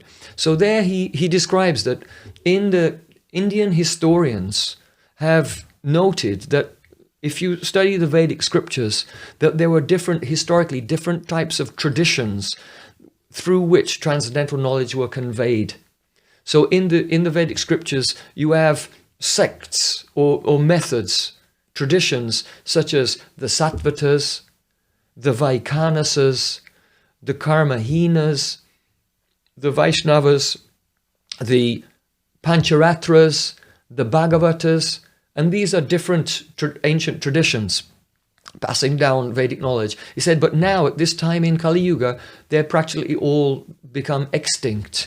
And we're left with, in this Kali Yuga, and even at the time of Mahaprabhu, basically two paths which are given in the Vedic literature are left. The path of the Pancharatra, right? The Nard Pancharatra given, which is basically the path of Archan. It's really Vaidhi Marg. Yeah. The path of Vaidhi Bhakti, and the path of the Bhagavat, the path of the Srimad Bhagavata. So, because there are these two prominent paths, then the teachers of those paths have a name. So, the Diksha is actually one of the parts of the Pancharatric system. So, Diksha is technically called Pancharatric Diksha, right? So, because you have the guru who's teaching the Pancharatric system, so you have the Pancharatric guru, and the teacher who's teaching the Bhagavat, you have a Bhagavat guru. So when you have a succession of Pancharatric Diksha gurus, then you have a Pancharatric Guru Parampara, which is a Diksha Parampara, and if you have a succession of Bhagavat gurus, it's called a Sri Bhagavat Guru Parampara. So the name of the Parampara just comes from the type of guru. And now one may raise the point, well, is this anywhere in the scripture? So we see in the very beginning of Tattva Sandarbha, Jiva Goswami, he just begins with Atha Natva Mantra Gurun Bhagavatatadam. First of all, before I present the Tattva Sandarbha, I bow down to my mantra guru, that means my Pancharatric guru, and I bow down to my Bhagavat gurus. Gurun Bhagavatatadam. He says that. Yeah, it's right there. Right. It's right there in the beginning. Okay? Right. So then let's keep going. Let's keep going a little bit. Yeah. So then when you come to Bhakti Sandarbha, there he says, Sri Bhagavat Mate, that means in the opinion of Srimad Bhagavatam, Pancharatradivad Archana Margasya Avasyakatvam Nasti. It means in the opinion of the Srimad Bhagavatam, it is not necessary to follow the system of Archan, which is presenting in such scriptures as the Pancharatra. It's not absolutely necessary. Why? Because one can get the Siddhi perfection by practicing any of the angas of bhakti. You can get perfection from Shravanam. Who was that? Parikshit Maharaj, right? Did Shukadeva Goswami give him Diksha? But he still got perfection by hearing. Who became perfect by speaking? Shukadeva Goswami. Did Shukadeva Goswami receive Pancharatric Diksha from Vyasadeva? No. And so one can become perfect by just with the practice of one anga of bhakti. And so the Pancharatric system is not essential. Avasyakatvam nasti. There's no avasyakatva. There is no necessity of it. But he says that if a person has two defects, Kadarya-shil and Vikshipta chitta. Kadarya-shil means that one has the tendency to engage in some type of immoral activity, any adharmic samskars. And that's called Kadarya-shil, the tendency to be involved in something unmeritorious and something not virtuous. And then the other thing is vikshipta chitta, that your chitta, your consciousness, is in a state of distraction. It's not steady. If you have those two things, then you should receive Diksha and be trained in the path of Archan. Oh. Because then you'll have to wake up early in the morning, you'll have to wash, you put on tilak, you have to serve the deity and offer things according to mantra, and to follow the sequence you have to concentrate. Yeah. So you overcome your the impure life, because you have a purified life. And by doing the Archan every day according to the system, offering 16 articles, you have to concentrate. And gradually, by serving the deity, you overcome the distraction of mind. And then by that, when you engage in hearing and chanting, you can experience dispurities. Because only a purified heart can really hear. Only a purified heart can really chant. And remember, Jiva Goswami Pad says, Pratamam nam nam sravanam antakarna shuddhyatam apeksham. In the beginning, the hearing the holy name depends on purity of the heart. So while the anarthas are there, we don't really hear. We can't really hear and chant. And he said you can't even remember Krishna's name without a Shuddha Antakaran. That means a highly sattvic chitta. So, we can say, I can remember Krishna's name. If you say to me, who's that blue boy with the flute? I remember, it's Krishna. Right? So when our acharyas use the word hearing, chanting and remembering, they use them in a different sense. They don't use them in what is called sadharan rudivriti, the way in which the ordinary people use words. They use the words in vidvat rudivriti. That's the power of the word, which is immediately understandable to the person who's situated in advai gyan, in non-dual consciousness. And this Gaudiya darshan discusses the difference between sadharan rudivriti and vidvat rudivriti. It's really something important. I'm delighted that you've invited me to speak here today, so that we can share with the audience this. We have to understand scripture according to vidvat rudivriti, according to the interpretation of those who are in non-dual consciousness. And that's so important because Srila Bhaktisiddhanta Thakur, he gave the definition of the Gaudiya mat. He said, in a world which is filled with a sound conveying the agyarudivriti, in other words, the meaning of words as they're understood by those in ignorance, the Gaudiya mat is the sacred place of the descent of the vidvat rudi meaning of sounds. That's his definition of the Gaudiya mat. Wow.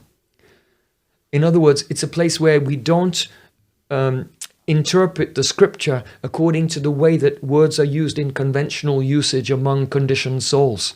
There's a special usage which is natural to those who are in non-dual consciousness, and that's Krishna consciousness. Vedanti tat tattva vidas tattvam yad jnanam advayam. Krishna is the non-dual absolute truth, and so one cannot know anything about him at all unless one is situated in non-dual consciousness. And that non-dual consciousness is transferred through the Shabda Brahma from the guru to the disciple. You know, that's really hearing. And just take Bhagavad Gita. So we're talking about Parampara. Yeah. So in Bhagavad Gita it says, Evam Parampara Praptam. This is received from generation to generation. But he doesn't say anything about the line being broken directly. The Sanskrit just says, but in the course of time, sakale nata mahata, over a great period of time, the science of the knowledge of yoga was lost. And what it means is that, you see, at the end of the Gita, what does Krishna say? The very last conversation with Krishna and Arjuna. Krishna says to Arjuna, Kachid etat srutam parta tvayeka grena chaitasa Kachid agyana sammoha pranastaste dhananjaya. Hey Arjuna, did you listen ekagrena chaitasa, with ekagrata chitta? That means with nishta. Did your chitta come into the state of ekagrata? That is literally the savikalpa samadhi. Were you listening in a samadhi state? That's the initial, that is the savikalpa samadhi or sampragyata samadhi. Were you listening with ekagrata chitta? And because you were listening with ekagrata chitta, was your illusion completely destroyed? In other words, were you transferred from the world of duality to the world of non-duality? That's hearing. And then Arjuna replies to him that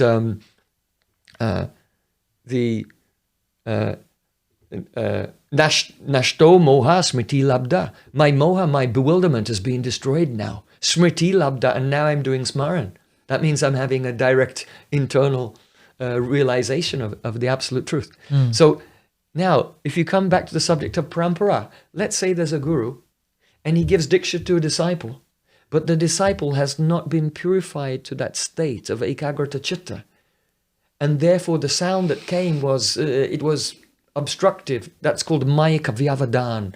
There were some mayic material obstructions that impeded the reception of the sound. And so there wasn't a pure spurti of reality in the heart of that disciple.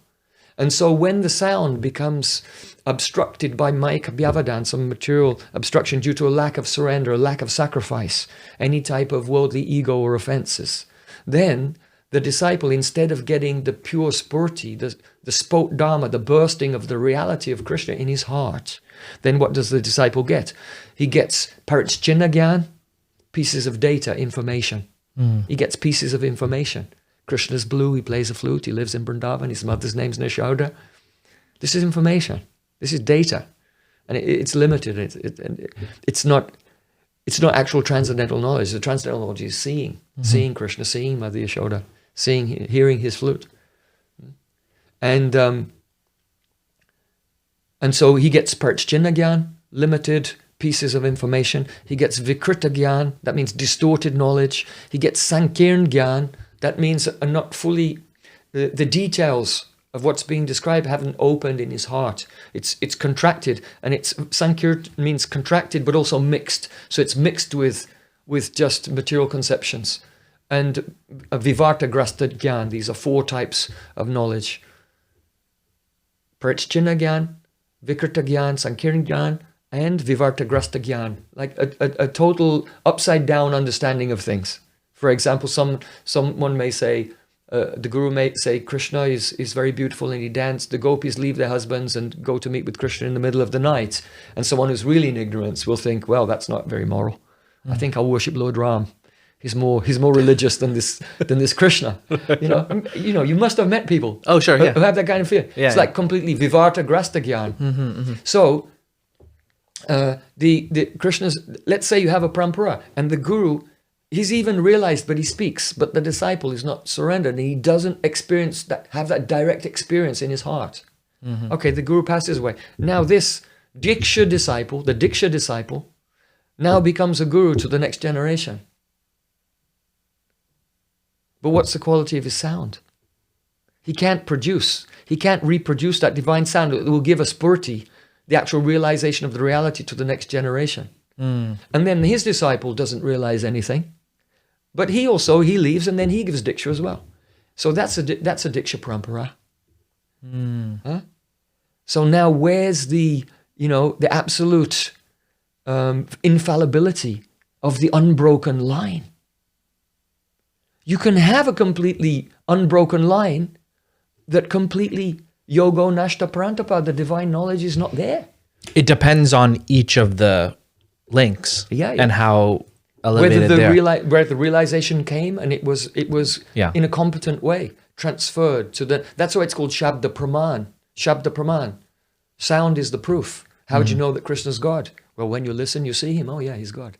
It's not called Shabda Praman because should we think in this way or this way? Well, let's look in the Shastra. The Shastra says this, so that's the proof. It's called Shabda Praman because it gives jatiti pratita, immediate experience to the person whose heart has been prepared. So it's not a choice between the Sri Bhagavat Guru Parampara and the Pancharatrik Parampara. Yeah. Don't think that because Srila Bhaktisiddhanta Thakur gave the Sri Bhagavat Guru Parampara that we're against the Pancharatrik Parampara, but rather the two work in synergy with each other. Yeah. Generally in Kali Yuga, the people, they have Kadarya Shil, they have, immoral activities, and they have Vikshipta Chitta, disturbed mind. So they take Pancharatrik Diksha and they become steady. And then when they hear from a Bhagavat Guru, they immediately realize. And so that synergy between the two systems, the Pancharatrik system and the Bhagavat system, is described right there in the beginning of Srimad Bhagavata. Srimad Bhagavate Mahamuni Krite Kimva Para Ishvara Sadyo Ridya Varudate Atra Kritibis Rusibis Tachanat.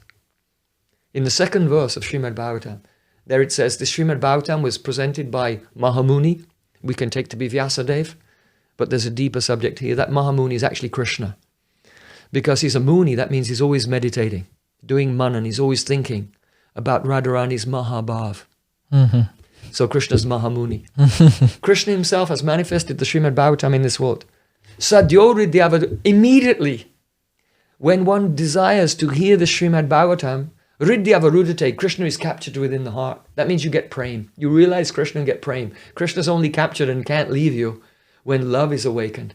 So actually hearing Srimad Bhagavatam awakens love in the heart, which controls Krishna. But for whom? It happens immediately, but for whom? Kriti B. Kriti B means by Kriti, by the accomplished persons. Those persons who've been refined. So that refers to, in the 11th canto, Krishna tells to Uddhav that Labdwa Nugara Acharyat Tena Sandashit Agamaha Mahapurusham Abhyachen Murtyabi Mata Atmanaha. The meaning is that person who has attained the anugraha, the mercy of the Acharya, Tena Sandashika Agama, that means he's received Diksha and been trained in Archan, the Pancharatrik system. Mahapurusham Abhyachen, and he's engaged in Archan according to the Abhiman. So that's really where the importance of Diksha, because through the Gopal mantra, it will happen spontaneously, or Guru may give shiksha also in the mantra and instruct the disciple. What is that disciple's Vishesh Sambandha Gyan, his particular relationship with Krishna?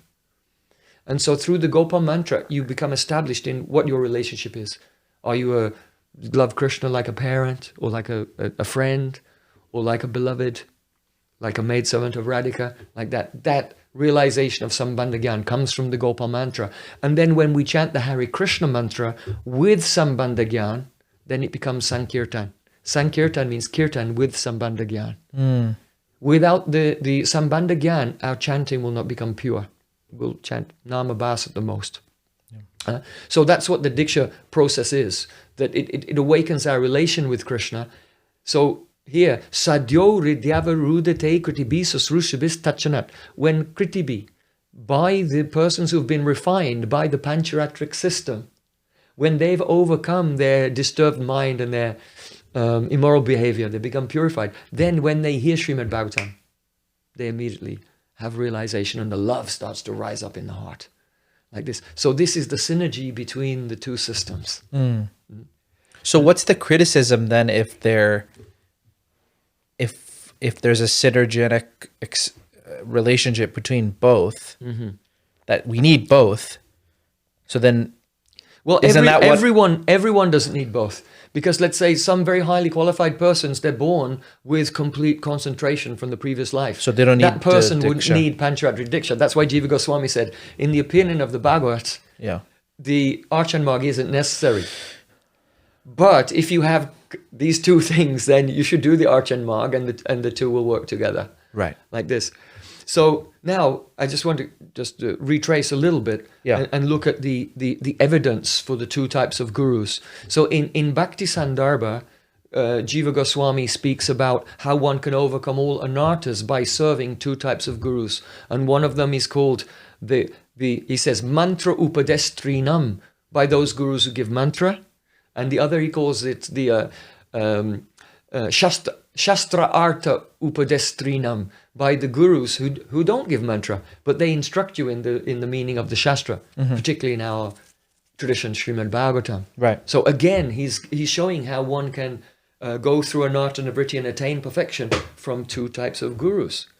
So we've discussed Tattva Sandarbha, we've discussed evidences from Bhakti Sandarbha. Now I want to come to Paramatma Sandarbha, because that is the really very, very clear description. In the Paramatma Sandarbha, there, Srila Jiva Goswami is describing a beautiful verse from the very end of Srimad Bhagavatam, from the 12th canto. Kasma yena vibhasitoyam atulo jnana pradipa pura tadrupena chanaradaya munaye krishnaya tadrupina yogindraya tadatmanata bhagavat rataya karunyatas tat shuddham vimalam vishokram amritam satyam param dhimahi. He said, I meditate upon that supreme truth, which is Krishna, who first imparted, he manifested this eternal Srimad Bhagavatam. Because Bhagavatam is eternal, it just becomes, it's unmanifest or it's manifest. Krishna caused the eternal Srimad Bhagavatam to manifest to Lord Brahma, right? Yeah. And we know that Brahma instructed Narad, Narad instructed Vyas, Vyas instructed Shukadev, like that. But the speciality of this verse is, he says, Tadrupena Chanaradaya. He says that then Krishna enters into Lord Brahma. And Krishna, in the form of Lord Brahma, instructed Narad. Tadrupena Chanaradaya. And then Krishna entered into Narad. And Krishna instructed the Vyasadev. Krishnaya Tadrupina. Then Krishna entered into Vyasadev and instructed Shukadev Goswami. Then Tadatmanata Bhagavat Rataya Karunyatas. Then Krishna entered into Shukadev Goswami and instructed Parikshit Maharaj. And Sutta Goswami is speaking this verse. He doesn't mention himself, but the dwani, or the implication of it is, but he's being humble, is that right now I'm speaking Srimad Bhagavatam, so you should understand, you should infer from this description that right now Krishna's entered into me, and it's Krishna speaking to you. And giving Sutta Goswami speaking to Shaunaka Rishi and all the sages. That's the implication here. And so this is the actual meaning of the Bhagavat Guru Parampara. That the speaker of Srimad Bhagavatam in every generation is none other than Krishna himself. That's why it's called the Bhagavat Guru Parampara. Because Bhagavan himself reveals himself in every generation. You know, the Upanishads say, Tasyaishapmi vivrinute tanam swam. Only the Supreme Lord can reveal his own form. And so this is how the Bhagavatam appears, Krishna himself. And so Jiva Goswami explains this in Paramatma Sandarbha. Again and again it said, Tadrupena, Tadrupena, Tad Atmanata. Like that. Krishna is appearing again and again in the form of the Bhagavat Guru and giving the knowledge to the next generation. And so Srila Srila Jiva Goswami, he said, this is the glory of the Bhagavat Guru. So those who say, that, what's this Bhagavat Guru Parampara? There's no such thing as Bhagavat Guru. You didn't read Jiva Goswami's Paramatma Sandarbha? Why are you making an exhibition of your ignorance? Right? It's there so many times, Tattva Sandarbha and Bhakti Sandarbha. Now we're coming to the Paramatma Sandarbha. And there, Jiva Goswami, he gives the history of the past history of Bhagavat Guru Parampara. He said, that's not the only Bhagavat Guru Parampara, that description. He said, but there's another Bhagavat Guru Parampara which is described in the Srimad Bhagavatam, but it's not mentioned here because the revelation of the other Bhagavat Guru Parampara is included in this Bhagavat Guru Parampara, Krishna to Brahma, to Narad, to Vyasa, to Shukadeva, and so on. And you can see that Vyasa doesn't give Diksha to Shukadeva Goswami. Yam pravyajantam anupaitam apaitu krityam. Anupeta Krityam means Shukadeva Goswami didn't undergo any purificatory sanskars like the Upanayan sanskar, receiving the sacred thread and all of these things. So Shukadeva Goswami doesn't give Diksha to Parikshit Maharaj. Parikshit Maharaj, Sutta Goswami was also in the audience there. Sutta Goswami doesn't give Diksha to Shaunaka and the Rishis. Like this. So this is the flow of knowledge. Because these persons are qualified, they don't have Vikshipta Chitta. They're just like Krishna says to Arjuna, did you listen with a steady mind? And just by hearing with a steady mind, you actually have the experience of Shravan. Yeah. The spurti, the bursting of the reality into the consciousness. Now, in regard to the other Guru Parampara, the other Bhagavat Guru Parampara, which is in the Bhagavatam, because right now we're discussing, well, where's the evidence for this concept? Yes. People say that this is a creation, it's a fantasy of Srila Bhaktisiddhanta Thakur.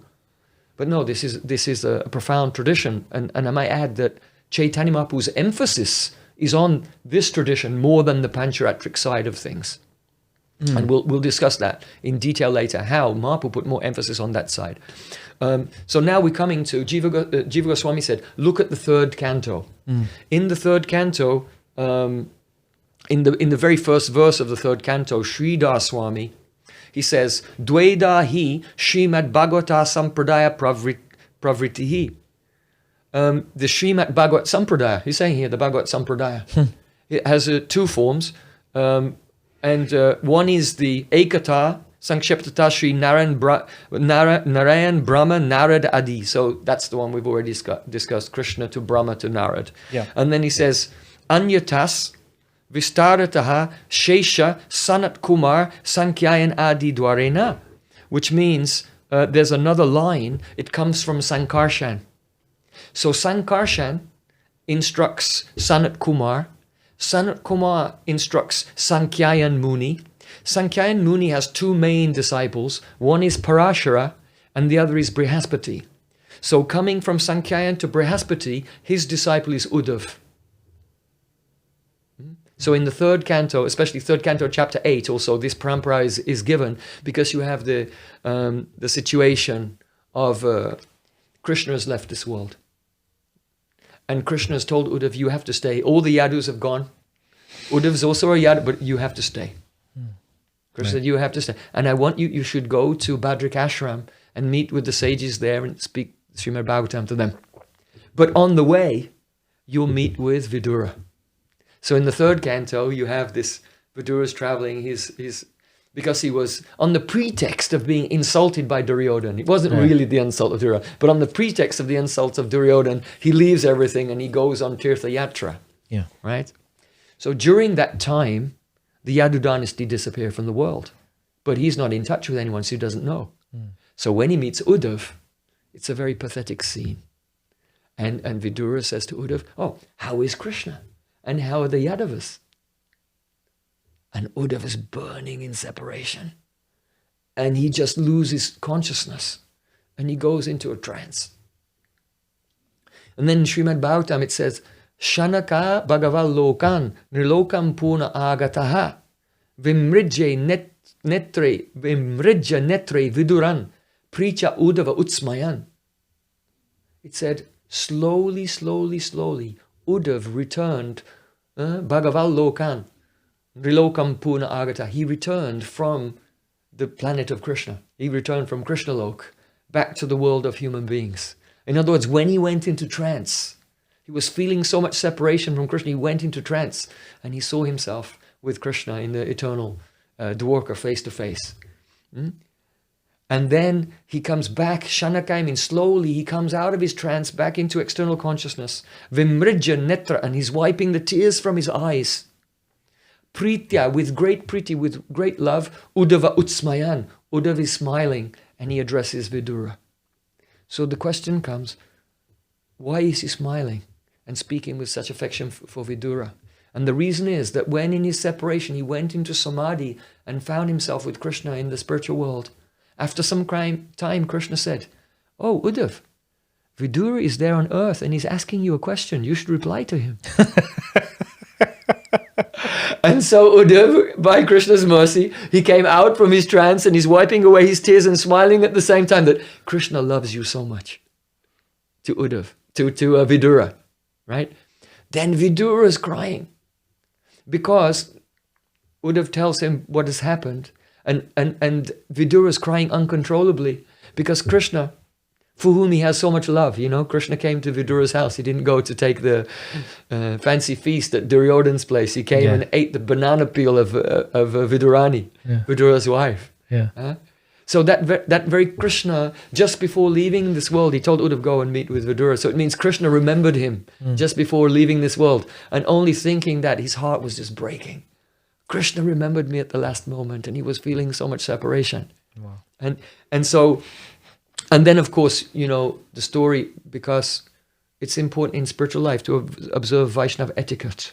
Right. Srila Prabhupada describes that Uddhav told Vidura, Maitreya is nearby, and he's older, he's senior, you should go. He gives some instruction, he said, you should go and hear from Maitreya. And so this Prabhupada also comments that one should not do the Maryada Vyatikram, one should not transgress the Vaishnava etiquette of trying to usurp the service opportunities and teaching in the presence of teachers who are more advanced and more realized and senior. Right. And in one sense, Uddhav actually is on a higher level, right? But according to the Maryada of the situation, Maitreya is his senior and he's deferring to him. And so it's very beautiful. So the Parampara goes, let's just recap that. Yeah. It goes Sankarshan to Sanat Kumar to Sankyan Muni. Sankyan Muni has two disciples. One is Brihaspati and his disciple is Uddhav. And the other is Parasara. And Parasara's disciple is Maitreya. And then Vidura becomes his disciple. So the third canto of Srimad Bhagavatam is describing, this is the Bhagavat Sampradaya. It's right there in Jiva Goswami saying in Paramatma Sandarbha, there are two examples in the Bhagavatam of the Bhagavat Guru Parampara. Wow. And one is the one that we're in. And this is the other one whose history is given in the third canto. And when you go to the third canto and you read the commentary of Sridhar Swami, who Mahaprabhu said, if you don't accept Sridhar Swami, then you're a prostitute. Right? He said that too, Vallabhacharya in Puri. You don't accept the Swami, because it also means husband, then you're a Vaishya, you're a prostitute. Right. So we all, though Sridhar Swami is actually in the Vishnu Swami Sampradaya, we revere him. Yeah. We have the utmost reverence for his conclusion. And he says this is the Bhagavat, the Bhagavat Sampradaya, two Bhagavat Sampradayas are described in Srimad Bhagavatam. But let's come to the essence here. The essence here is that in each generation, Krishna enters and reveals himself. He enters into that guru and reveals himself to the next generation. So we see the example of the Bhagavat Guru Parampara, that Uddhav was in separation. He's seeing Krishna, and then he's coming out of his trance and he's describing what he's seen. So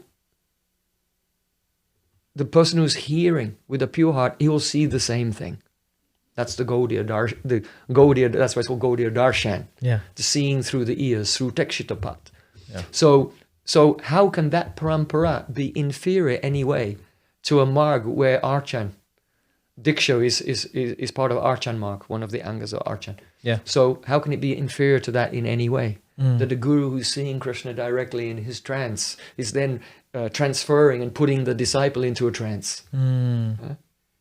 So the Bhagavat Guru Parampara is superior in every respect, and its focus is on Raga Marg. So Archan It may be performed in Ragamag if someone has some inclination toward that, but it's not essential. And the beauty of the Bhagavad Parampara is this. Let's say there's a line. It's a Pancharatric Guru Parampara. Each guru is qualified to a point, but then one generation is not qualified, and the Shabda Brahma isn't transferred. And now the Parampara is still going on, but some Upakhayane will come. Actually, all the 13 Upasampradayas only arise from the incomplete reception of the Spot Dharma, of the revelatory power of transcendental sound. That's the cause of every... Whenever a sampradaya kind of veers off in the wrong direction, it's because the sound wasn't received in its pristine purity and bestowing that direct experience. So when that happens, when, let's say, a Diksha line becomes defunct, it can be revived again. If some guru in that line or some disciple in that line just associates with the Mahabhagavat Vaishnavas and hears from them, and it can be revived, and then he can have a Diksha disciple, but it can really be an authentic line again as well. So in this way, if historically something becomes lacking in a Diksha line, then the Bhagavad Guru Parampara is still going on, and it can even revive a line that became defunct. Can the vice versa also be said? Like if there's something that gets defunct in the the Bhagavad Parampara, if you're not a Bhagavat, then you're not in the Bhagavad Parampara. I see. But I understand what you mean. If, let's say, someone doesn't have a Diksha relationship with a Vaishnava, let's say the Diksha Guru didn't impart to him the divine knowledge, so he goes to someone in a Bhagavat line but who's not really qualified, then it's not really a bona fide Bhagavat line like that. So, yeah. So these are the evidences from Srimad Bhagavatam. But there's always a qualified person in this world. Always. And we see that when Vidura then, he goes to meet with, in the third canto again, he goes to meet with Maitreya, and he's glorifying Maitreya, and Vidura prays to him, to his Bhagavat Guru. Janasya Krishnad Vimukasya Daivad Adharma Shilasya Sudukitasya Anugrayena Charanti Nunam Bhutani Bhavyani Janardanasya. And this means that great personalities who are very near and dear to the Supreme Lord are wandering throughout this world in order to awaken the Krishna consciousness of the living entities who are vimukh, who are averse to the subordination of God. Those who are averse to Krishna's service, they're vimukh. Janasya Krishnad Vimukasya Daivat Adharma Shilasya. So they do adharma. But Charanti Nunam, the dear associates of Janardhan and Shri Krishna, they're wandering through this world. So Charanti means they're wandering. It's in the present tense. And the significance of the present tense is that there's always some Mahabhagavat Vaishnava in this world somewhere. Wondering. So we should never think that the Bhagavat Guru Parampara can end. A Pancharatric Parampara could become defunct, but the Bhagavat Guru Parampara will go on forever. And so that comes up in that discussion of the other Bhagavat Sampradaya, which is given as an example in Srimad Bhagavatam. You were saying about Mahaprabhu's emphasis on the Bhagavat. Yeah. This is very fascinating. This is so fascinating because we see that Chaitanya Mahaprabhu, my Gurudev used to say, Chaitanya Mahaprabhu received Diksha from his Guru, Srila Ishvara Puri Pad. He was Trunada Pisuni Chena, more humble than a blade of grass. Chaitanya Mahaprabhu, he had lobe, he had greed. And he even took sannyas and gave up the association of all his beloved associates in Navadvip out of his intense greed to realize Radha Bhav. But even doing all of these things, it was still not enough. So when he was in Puri and he heard that there was a Braj-Rasik Vaishnava of the highest caliber named Ramananda Roy, right? So at that time, on the pretext of saying, I'm going to South India to search my brother Vishwarup, who had taken sannyas years before, that was just a pretext. He was actually searching out the association of Ramananda Roy. Because he wanted to hear Harikatha, Bhagavad Katha from Ramananda Roy. So then Mahaprabhu, he finds that Rasika. Mahaprabhu is teaching by his own example. Yeah. Apani karimu bhakta bhava angikari, apani achari bhakti shikamu sabari. And Krishna said, I will appear in the mood of a devotee as Chaitanya Mahaprabhu, and I'll teach the path of bhakti to everyone by my own example. Yeah. Right? So he had so many qualifications, but still his three desires, the reasons why Chaitanya Mahaprabhu appeared in this world, they had not been fulfilled yet. So he was searching out a Rasik Vaishnava who had the mood, the same mood that he wanted to realize. So Lalita Sakhi Guna Ramita Vishakhi. Yeah. Here the word Lalita Sakhi means Radhika. The friend of Radhika is the friend of Lalita, and her gun, Ramita Vishakhi, are reflected in Vishaka. You see, Lalita is 27 days older than Radhika, but Radhika and Vishaka are born on the same day at the same moment in the same nakshatra. And so just as the Lalita is a prakara, very sharply spoken, she's pragalba, she's a very bold Sakhi. But Radhika, she's not like a mugda. She's not a naive heroine. She's somewhere in the middle between the naive heroine and the experienced aggressive heroine. That's called the Madhya, Madhya Naika. So that's Radhika's mood. She's a Madhya. And so Vishaka also has that Madhya temperament as well. So the teaching is Sajatayashe snigde sadhu sangha swatobare. Sadhu sangha means associating with the sadhu who is vare. That means significantly more advanced than ourselves. Who is snigda, affectionate to us. That means that we've served them in such a way that they've made a sankalpa in their heart. You will be my kripapatra. I want to fill you with all the mercy. So that's snigda, the affection. And the third qualification of sadhu sangha is sajataya she snigde. So sajatya means of the same type, and arshai means the innermost region of the heart. So let's say if you want to realize madhurya rasa, you have to find a person who has realized madhurya rasa, of the same category, and associate with them. Right. So Mahaprabhu is having this pastime of going to the incarnation of Vishaka, because her mood is the mood which is so closest to the mood he wants to realize, Radhika's mood. So he goes there, and Rup Shiksha is Mahaprabhu teaching Rupa Goswami. Sanatan Shiksha is Mahaprabhu teaching Sanatan Goswami. Ramananda Samvad is him learning from Ramananda. Yes, exactly. So in the opening verse, the Mangala Charanam, if you like, of that chapter 8 of the Madhya Lila, it begins with a verse which is really a sutra for the whole discussion. It gives an overview, the essence of the whole chapter. Yeah. Sancharya Rama bida bhakta meghe Bhaktisiddhanta chayamritani. Thakur what is that? Gorabdhe amuna vitirnais tadzgyatva ratnalayatam prayati.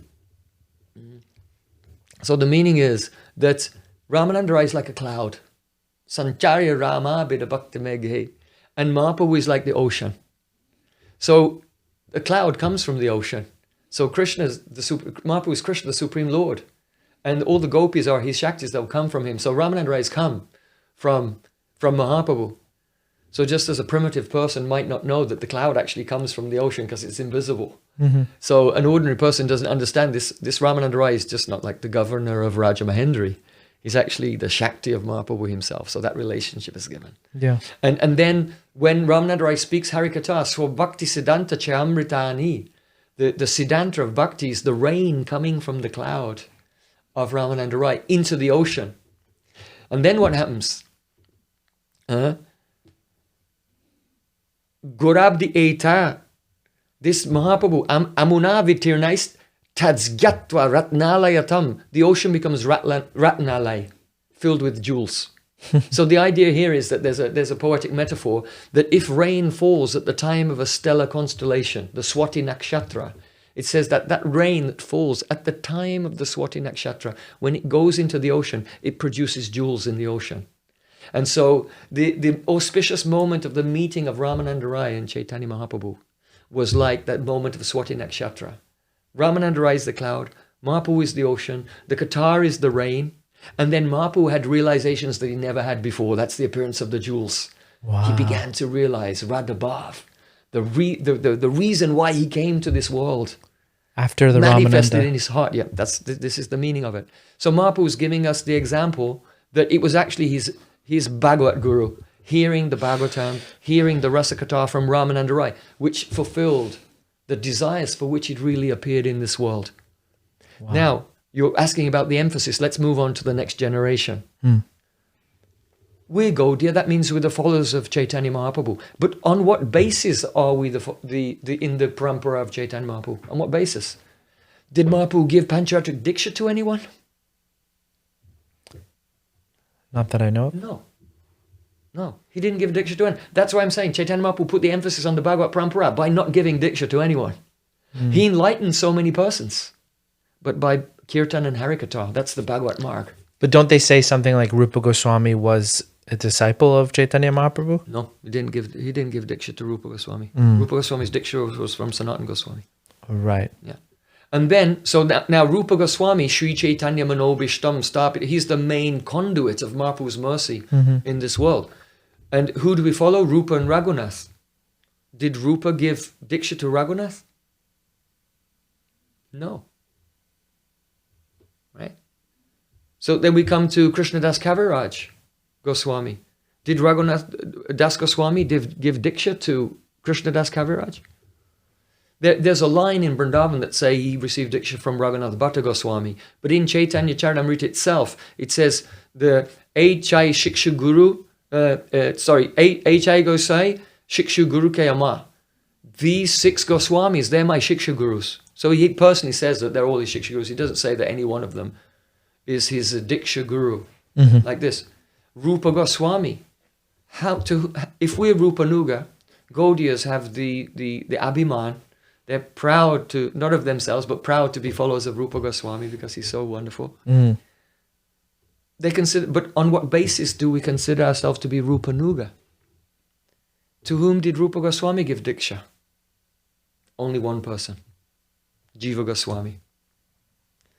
But our ideal is Rupa Raghunatha Pode Hoibe Akuti. So Jiva Goswami is great, of course, and he's given Diksha to Jiva Goswami, one person. But we can't say that his emphasis was on the Pancharatric system if he only had one disciple. Right. You see? And so, for those who are... so all those examples are there from the very beginning. Yeah. And from the beginning of the universe with Brahma and Narad and Shuka and Parikshit Maharaj and Sutta Goswami and so on. And Vishwanath Thakur in his commentary on the 3rd verse of Srimad Bhagavatam, Nigama kalpataro galitam palam Shukamakadamrita drava samyatam Pibata Bhagavatam rasamalayam Muhuraho rasika bhuvi bhavakaha. In the commentary, Vishwanath Thakur said this is a Guru Parampara. The line of Sutta Goswami. So Sutta Goswami doesn't receive Diksha from Shukadev, and Sutta Goswami doesn't give Diksha to Shanak, Shaunika Rishi, and the Shaunika and the Rishis. But Vishwanath Thakur in his commentary said this is a Guru Parampara. But what type of Guru Parampara? It's a Guru Parampara where the sweet juice of the ripened fruit of the Vedic literatures is the liquid, and it's dripping down from generation to generation to generation. Because when a pure devotee speaks Rasakatha and a surrendered disciple is listening, then something happens called Sadarnikaran. Sadaranyam tabevuktam bhavanam purva suribihi. Rupa Goswami Pad describes in Bhakti Rasamrita Sindhu that rasa has a special, inconceivable, supernatural quality that it can do sadarnikaran. That means it generalizes. In other words, let's say a Rasik Vaishnava is describing a very beautiful pastime of Radha and Krishna, and some devotee was serving Radha and Krishna. When a devotee in the audience is absorbed in that, he focuses on that person who's serving Radha and Krishna and becomes so absorbed that he cannot distinguish whether between himself and the person in the lila. And then the ras experienced by that person in the lila, in the actual nitya lila, actually overflows. It becomes generalized with those who are hearing, and they experience that rasa through hearing. And that's what's being described in the 3rd verse of Srimad Bhagavatam, how the juice descends through the sadarnikaram, the generalization of rasa. So if this divine rasa, which is the goal of all of our practice, is transferred from one person to another, what could ever be lacking in such a parampara? Wow. There's so much we can talk about, but we're running out of time. Well, we went 2 hours and 15 minutes. Did you want to kind of conclude with something as far as the points you're making? Sure. One concluding point is that all the personalities in our Sri Bhagavat Guru Parampara, they have their Pancharatrik gurus. Yes. Right? So, for example, Srila Gokishodas Babaji Maharaj, he doesn't have Diksha from Srila Bhaktivinoda Thakur. Srila Bhaktivinoda Thakur is his Bhagavat Guru. Yeah. But he has Diksha. He had Diksha. Some persons say that his Diksha was from Nanda Kishore Goswami of the line of Advaitacharya in Shantipur.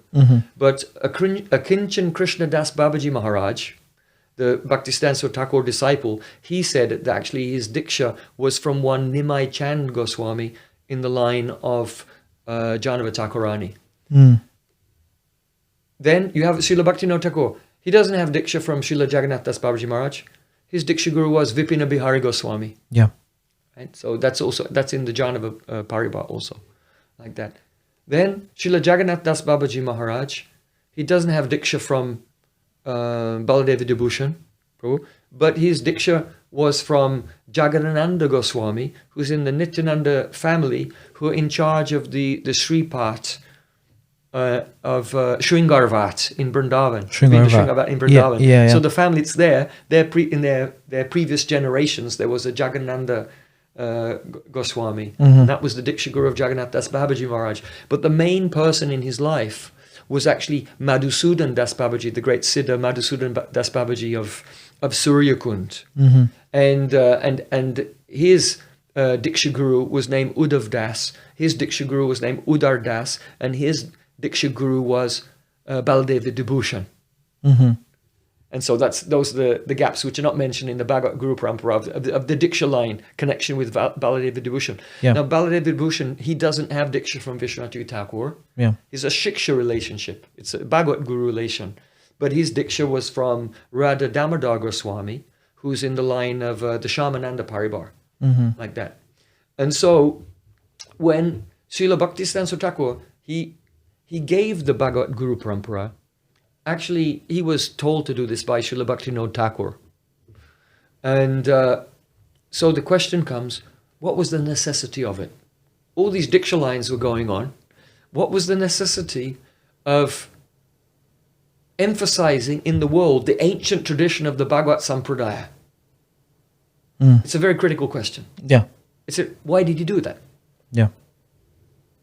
So the answer is this, that because sometimes the lines become, the Shabda Brahma isn't transferred in its fullness. And then sometimes as Acharya is not as weighty or as realized as his forefathers, but they may write some books and some Upakhayane may come into those books. And then what happens, let's say the line goes on and it gets revived again by association with high-class Vaishnavas.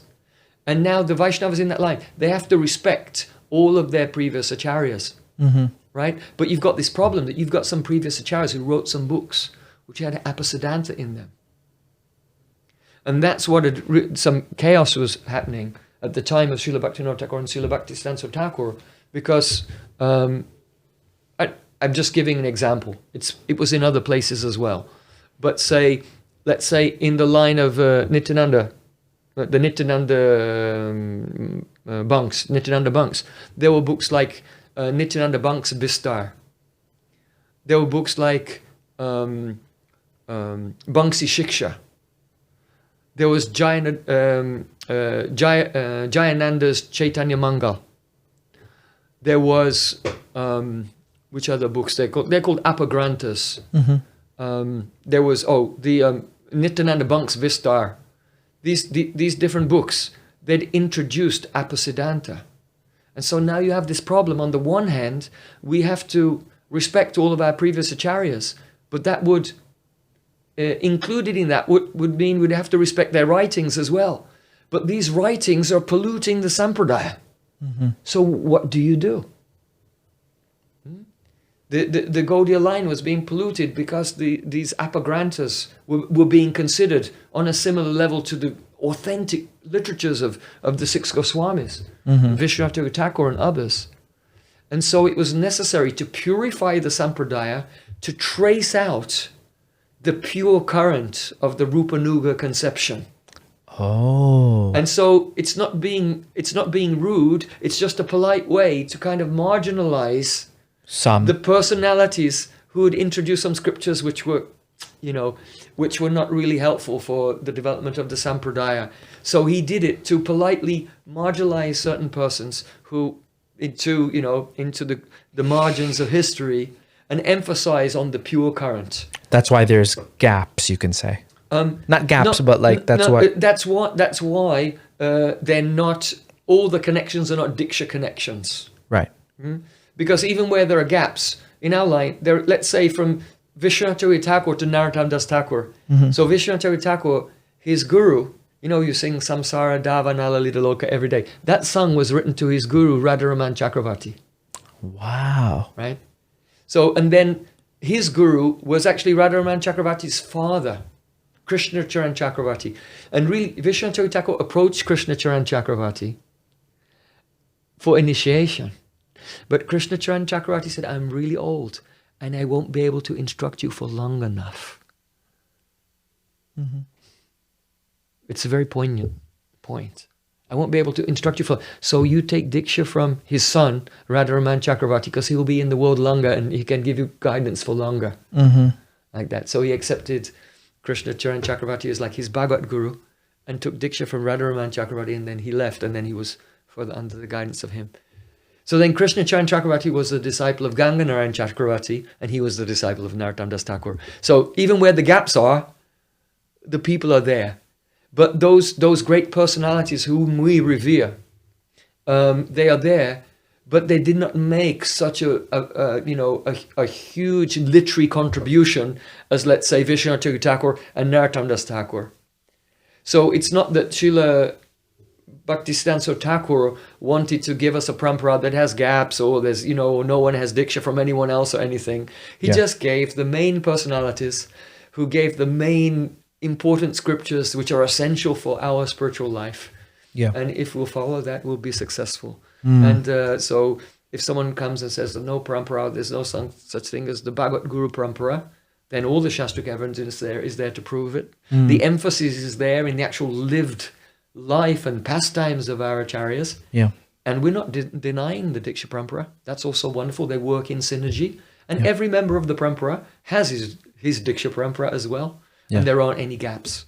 So there you have it. Our line is a perfect and beautiful line transmitting the rare gift that Chaitanya Mahaprabhu came to give. Wonderful. Thank you so much for clarifying all of that. I think this will help a lot of devotees from when you first started saying that sometimes it can, if someone hears something or sees something, it feels like the rug was pulled under them and they've... Yes. It's devastating when a person thinks that this parampara is just like the straight line and everyone knew each other and everyone was initiated. Yeah. And then they find out that they're not. And they think those who are like, really inimical to our line, that they're right. Yeah. And that they might feel that they've been deceived even. Right. That happens. Yes. And then prematurely they even leave the line and go to another line before they've made... And really, even if you're trying to make a thorough investigation, you have to hear from someone who understands the Sampradayic Tattva. Yeah. And then everything is clear, no doubt left. Right. And then we say, as I say, we're not doing apologetics on behalf of Srila Bhaktisiddhanta Thakur, because there's nothing to apologize about. But those who are casting aspersions in his direction, they're at fault. They have to be corrected. They're displaying their own ignorance of Siddhanta and history also. Would you also say that you can be initiated in the Bhagavat Guru Parampara line or the Diksha line, but ultimately it's up to your own Vaishnava behavior and your efforts in Krishna consciousness that make that be able to be effective in your life. Because it's not just about being initiated in a certain line and I don't have to do anything. It's about you doing stuff. There are two things, right? Everyone's heard of the Sadguru. The Sadguru, that means the authentic guru. Yeah. But there's also the Satshishya, Right. the authentic disciple. Yes. So the current of divine love and realization of the eternal service of Radha and Krishna in the Nikunjas of Vrindavan is only transmitted from the Sadguru to the Satshishya. If the disciple is not a Satshishya, he doesn't have the qualities of the disciple, he doesn't have the Bruyusnik dasya sisyasya, he's not completely malleable, he's not completely subordinate and submissive to the will of his guru, to give up his ego and simply become an instrument and become make himself, my Gurudev used to say, you have to become empty, like a flute. Right. If the bamboo is empty, then a tune can be played, a melody can come, which will melt your heart. Yeah. But if there's anything blocking, then there'll be no melody. Right. So we have to become empty like Krishna's flute and let only the desire of the Sri Guru fill us and just become like a puppet, an instrument for the desire of Guru in this world. Sri Chaitanya Manobishtam, to render Manobishta Seva, fulfilling the innermost desire, heart's desire of the Guru. And then there's success in the devotee's life. And that leads us just one last point. Sure. Yes. This is a beautiful lecture, Gaudiya Darshan. We really didn't touch. Perhaps on another time we can discuss really. We have to come back. You have to come back. Vidvat Rudi? I wrote an article once. It was called Vidvat Rudi, the most important word you've never heard. And it's really, that's the definition of the Gaudiya Mat, and by extension ISKCON, which is the extension of Prabhupada's mission. And what is that? So we could go into that on another day. Yeah. But you've brought up the topic of the Satshishya. The disciple has to be authentic. So this came out at the beginning of the year-long celebration, whatever, last April. Yeah. And then this when it came to the actual 150th birthday of Srila Bhaktisiddhanta Thakur, I thought, I've got nothing to give him on his birthday. Right? So then, let me translate another book. So then, you can show that to your audience. I don't know the camera angles here. So then we translated this book. It's also never been translated before. Vedic Wisdom Tales. Vedic Wisdom Tales.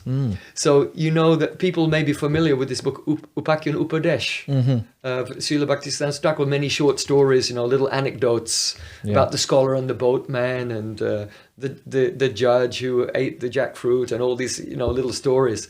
So, and there are many stories in there. They're actually from the Niti Shastra, like Panchatantra or Hitupadesh. And Bhaktisiddhanta Thakur takes the worldly Niti Shastra, the worldly texts on ethics, and he shows how they can be useful in our spiritual life. Yeah. So, but what is not so well known is that Upakhayane Upadesh, or the Upakhyan, that means the stories that give a teaching, Upadesh. That was part one, but there's a part two, which had never been translated, the Dvitiya Kanda. And that was not drawing from the Lokik Niti Shastra, the worldly books of ethics, but it was only Paralokik Shastra. In other words, the stories that Prabhupada often used to tell from the Katha Upanishad, from the Kena Upanishad, from the Chandogya Upanishad, from Mahabharata, all the main Upakhyans of Srimad Bhagavatam, Prahlad, Dhruva, Ambarish Maharaj, the Rantidev, Bharat Maharaj, all these stories, and from Mahabharata, and some more medieval times from Prem Vilas as well. And so all of these stories, they're retold here in brief. There are 34 stories told in brief by Srila Bhaktisiddhanta Thakur. But then at the end, he extracts the meaning in the way that only a Mahabhagat can extract the meaning. Wow. So it's not like let us say, a kind of cliched meaning that you'd commonly hear, but something really profound and that really strikes you and makes an impression. He extracts from each story. Look, I'll give it just a brief example. Sure.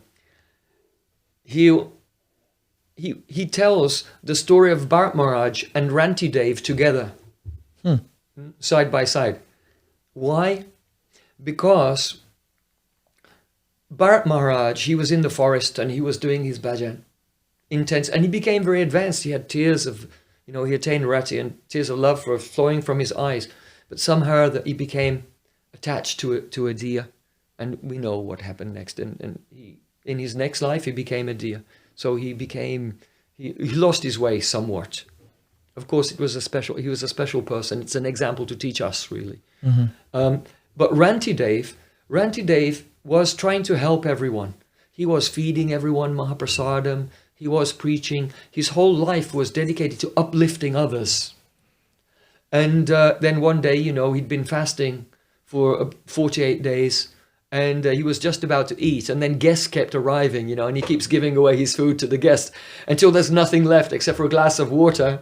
And then the Chandala comes, complete outcast person, and he's thirsty, and he gives his glass of water away, and that's it. Yeah. And now he has no food. And he says, well, just by giving away my last food to this Chandala, I've become completely free from all duality, from all illusion. And then it turns out all these guests manifest their form, and it was all different demigods. Right. Right? And all the demigods are coming, they want to give him a benediction. And what does he do? He just bows down to them, because he doesn't want anything. So Bhaktisiddhanta Thakur, then he compares the two stories. And he says, just see, the full power of Maya, in other words, all the gifts of heaven were offered to Rantidev, and he just gave pranam. Whereas Bharat Maharaj, just a deer in the forest, and he became attached. Oh. He fell from the path. Why? Because there are two things here. One, Bharat Maharaj was alone, he didn't have sadhu sangha. If he had sadhu sangha, when some disturbance came to his consciousness, the words of the sadhu could have removed it. Yeah. And the other thing is that Rantidev was protected because he never thought, he wasn't doing sadhan for himself. Bharat Maharaj was doing sadhan, his own sadhan for himself. Rantidev was doing his sadhan, but he was also thinking about the upliftment of the whole society. By preaching and distributing Mahaprasada and everything. Yeah. And so Mahaprabhu said this, that Yari Dekitai Kara Krishna Upadesh, when he was leaving the house of the Brahmin in South India, the Brahmin said, take me with you. Yeah. Mahaprabhu said, no, stay here. But he said, Yari Dekitai Kara Krishna Upadesh, Amara Gya Guru Hanitaridesh. Everyone you meet, you tell them about Krishna. Yeah. And then he said, Kabo na badibe tomar vishaya taranga pune apit eitai pabimora sangha. If you are always telling others about Krishna, then I promise you this, that the waves of sense gratification will never overpower you. And in the future, you will have my association again. And of course, Mahaprabhu, he did historically go back, but it means that Mahaprabhu appeared to him. Right. Gave him vision like that. So here, the importance of being engaged in the preaching mission of our acharyas is shown, that it gives a special mercy and a special protection.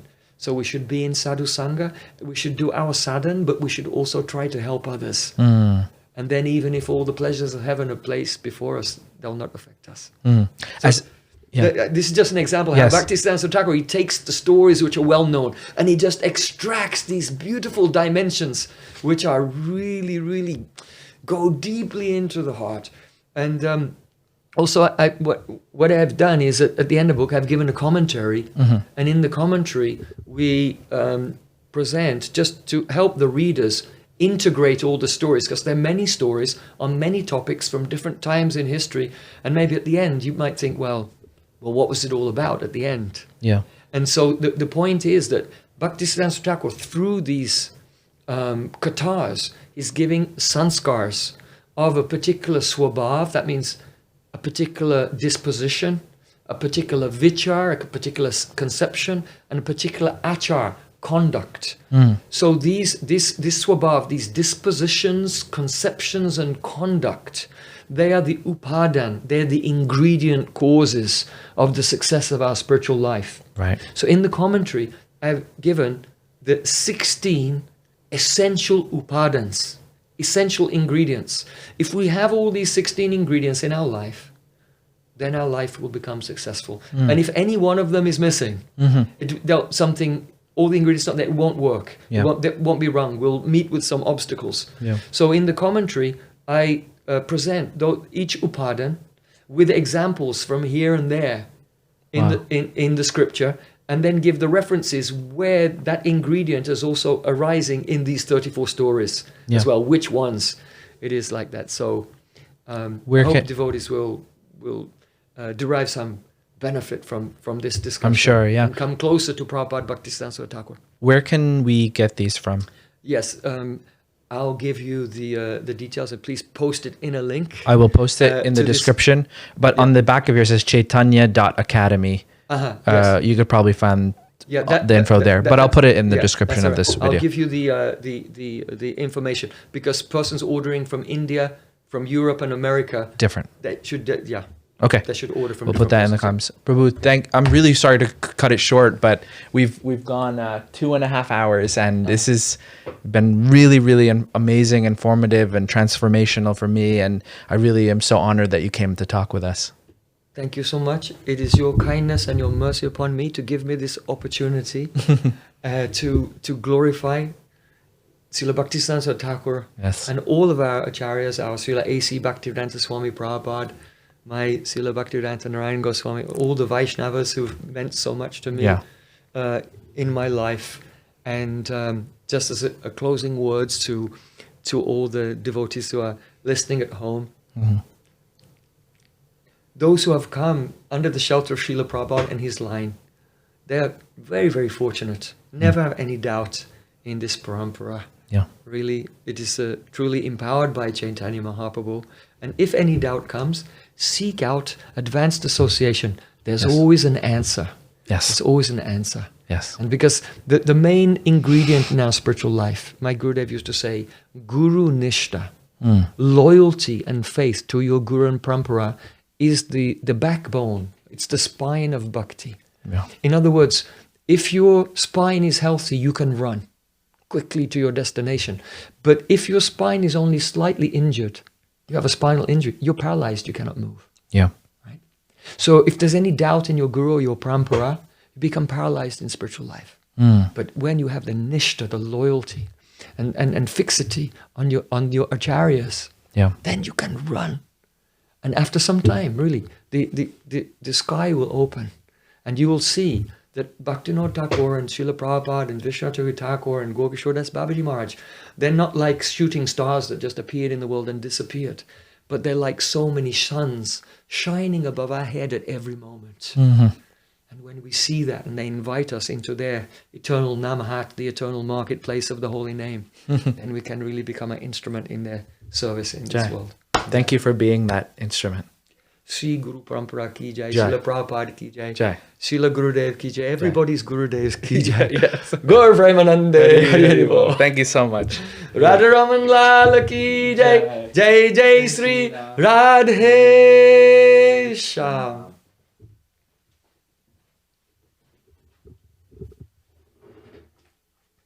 Krishna